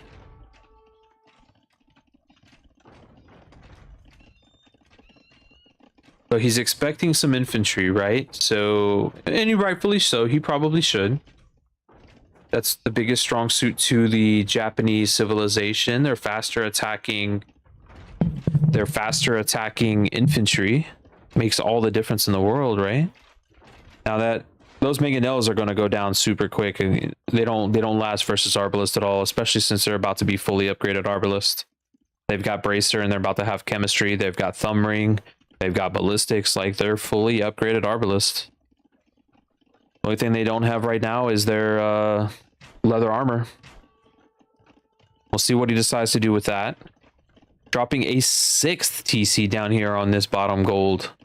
Bunch of houses going in up there. Redemption coming in for the Japanese monks.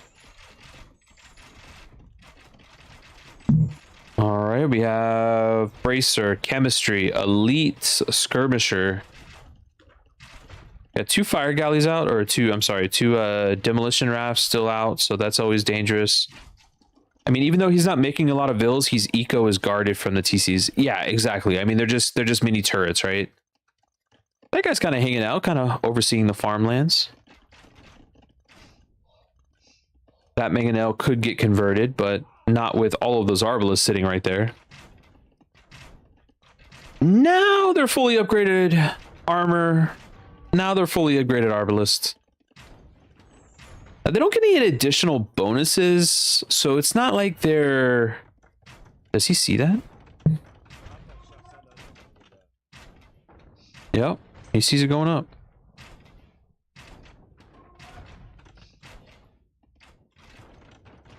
So it's not like there's anything like crazy special about him. But he is gonna just possibly deny that. So it took 2 volleys from the TC to take out 1 archer. So since he switched into skirms, he's going to be dropping light cav now. Still taking out these buildings. Bombard cannon for your melee player, which the Japanese do not get bombard cannon. They get Cataparuto, which is going to help with their trebuchets. But that bombard cannon just took... Those bombard cannons just took out that castle super quick. So yeah, TC's going to drop. Dropping a couple of towers, but those towers aren't going to last very long either. This is going to be a quick one for Broccoli. Broccoli's going to take this game. There's not much more that he can do. His stable switch was too late. Yeah, Hawk, this is GG. Our boy Broccoli's going to make the victory. There's no army back here. He's got 9 army to 49 army right now. He's switching into guard tower. He's going to try to switch into keeps, but those bombard towers are just going to take him out too quick. There's nothing that they can do. He doesn't have the monks to defend. Broccoli did a fantastic job cornering him in the back of the base here. Made sure he wasn't able to move out. Made sure he wasn't able to do anything sneaky, like getting vills out to the side over here or anything like that. So he did a great job. Have you seen Bracket? A little bit, yeah. I love how you said the BBC tower will take the towers. I meant the BBC. I meant the BBC. I meant the Jamals, bro. The Jamals are going to take the tower out. The Jamals. These Jamals. Those Jamals right there. That guy is Jamal. That guy is Jamal. That guy is Jamal. They're going to take him out. Dunzo. Look at that. They're not there anymore. Did I make my point? He's the only one that has a match. Everyone else has a pass. Are you serious? The fifth one is Greg. Got it. GG Broccoli. Way to go, buddy. Way to go, buddy. Congrats, man. That is a victory for you, sir. Let's check out the statistics. Very one-sided in this particular matchup. He was able to capture the middle of the map. He was able to get significantly more food right out of the gate. The early up times for Malay was critical. He was able to click up at the same time, but get there a minute and a half faster, and all that makes the difference, taking ownership of that middle of the map. So GG's Broccoli. Fantastic job. Fantastic job, sir.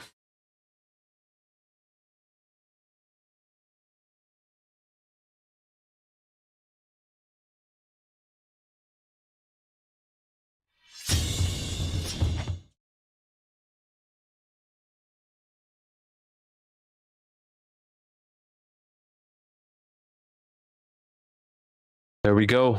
That's how it wraps up. Congrats to Broccoli.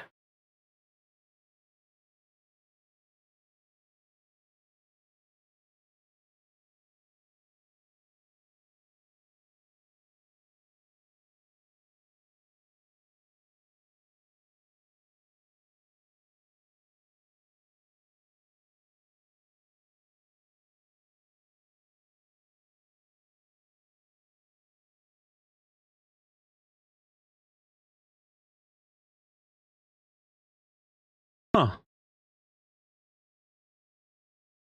Interesting. I wonder why they did it that way. Did they have 18 players? Is that what it was?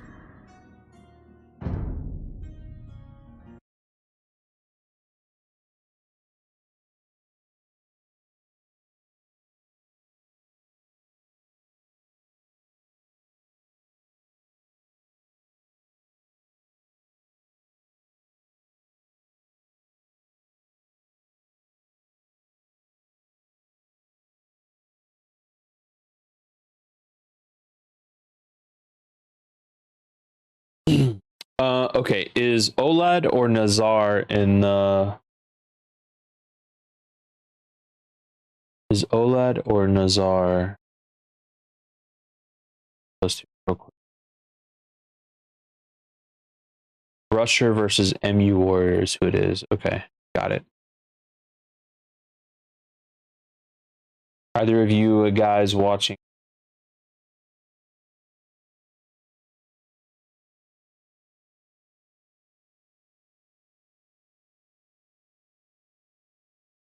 Bracket 1, go.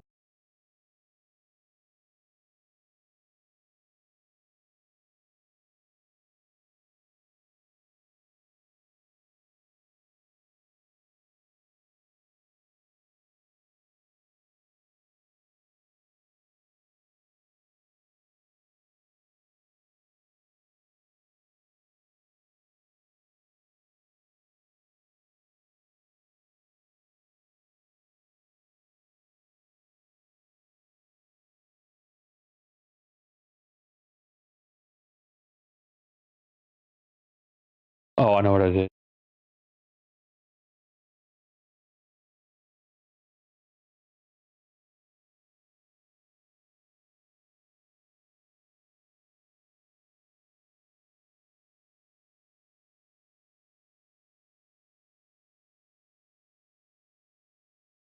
Did they not? Ah, okay, that's what it was. Okay, well, that was the last set for today, guys. The other matches got moved to another day because of the server maintenance. So we are done with the casting for today. Arc pushed another hour. Fly Girl, why did you do it? It's all your fault, Fly Girl. Why? Why did you push it another hour? Now I can't play. Now I can't play, Fly Girl. Why?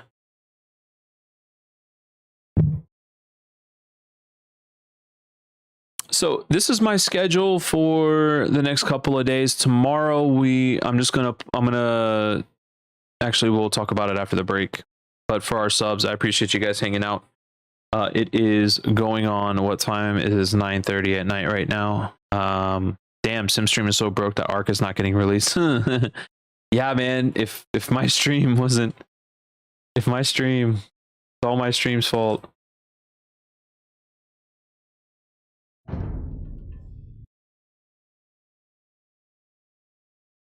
We are targeting 4 p.m. Pacific. That wasn't accurate.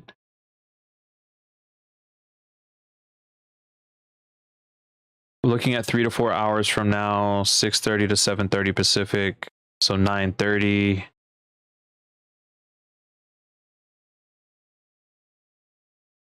So that's now. Where did you see that I got pushed another hour? Because I'm not seeing that.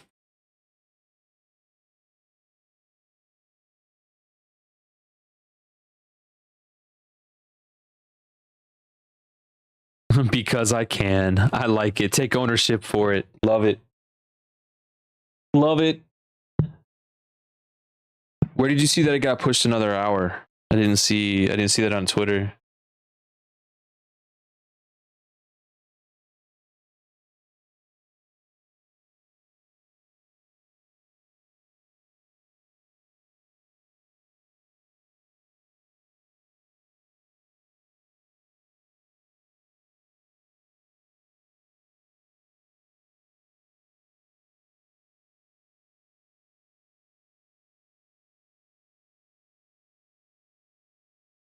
No joke though, I'm super salty about the push. Are you serious? Yeah. Arc's Discord? Oh, okay, gotcha.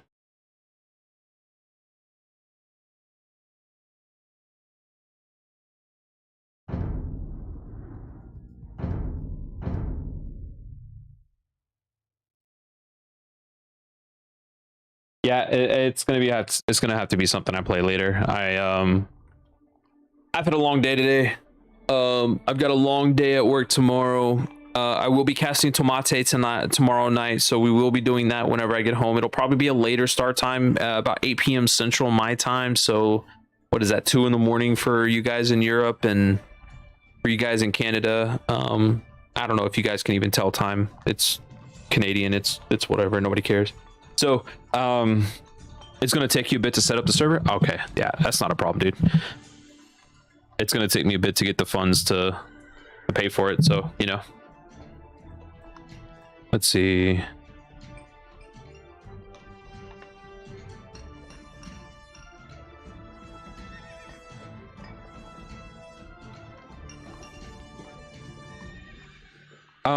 Yeah, well, hey guys, I appreciate everybody hanging out here tonight. It's been a ton of fun. It's going to take me a couple days to get all this stuff uploaded to YouTube. I'm kind of working on a rhythm to be able to do that. I'm also going to be my game is 8 a.m. Sunday morning against Plotter Ghost. So I'll be practicing over the next couple of days, but I'll also be playing that game. I'm going to try to cast some of those games live for that tournament. And then if you haven't followed, I really appreciate the follow. We have a lot of events coming up. We have a lot of tournaments that we're going to be casting, a lot of stuff we're going to be playing, and we're going to have a ton of fun with it. We're trying to grow the Den community as big as possible, and we want to be part of this AoE 2 push as we come into 2024. We want 2024 to be huge for AoE. The more people we get involved, the better we will be. So yeah, Lynx, I'll be casting. If I can cast yours, man, I definitely will. I want all of the brothers and sisters and everybody is to I want all you guys to succeed. I want everybody to do really well. I really enjoy casting. It kind of brings me back to my old radio and television talk days back in college. It was so much fun, and this is kind of what I want to do here. So I'll I want to be able to get this content up as fast as possible. I want some feedback from you guys. Obviously, we appreciate your support. Be sure to go to our YouTube and support there as well. I really want you guys to, yeah, so far the den's 2-2. Let's go, bro. Let's go. Yeah, make sure you guys go and support the YouTube channel, because that's going to be really big for us as well as all the rest of the socials. Not everybody uses every platform, so you know, you pick and choose. We're on all of them. It's fine. But yeah, definitely support the YouTube channel. Be sure to support all of the hosts of all of the tournaments. Go and support Mem. Go and support T90 with his stuff. Go and support Casva with the Warlord's waiting room right now. Support Hera with the Coliseum, and make sure you guys go support darkagedesaster for hosting this tournament. She put on a heck of a tournament, and everybody that's playing along with it has been an absolute blast. Don't support Kev the Swede because he's Swedish. I'm just kidding. Go support my Viking brother. Go support my Viking brother. So, guys, I'm going to call it here. I do want to raid somebody. So, do you guys have anybody in particular that I should raid? Anybody that you guys want me to go and say hi to? I'm going to help my wife get ready for bed, which requires taking care of this new puppy that we have. So, hey, man, I appreciate it, dude. I really do. Oh, Streamception. Look at that. That is gross. Go support Ace in space. All right. The people have spoken. He just started too. What's up, Kev? Quick.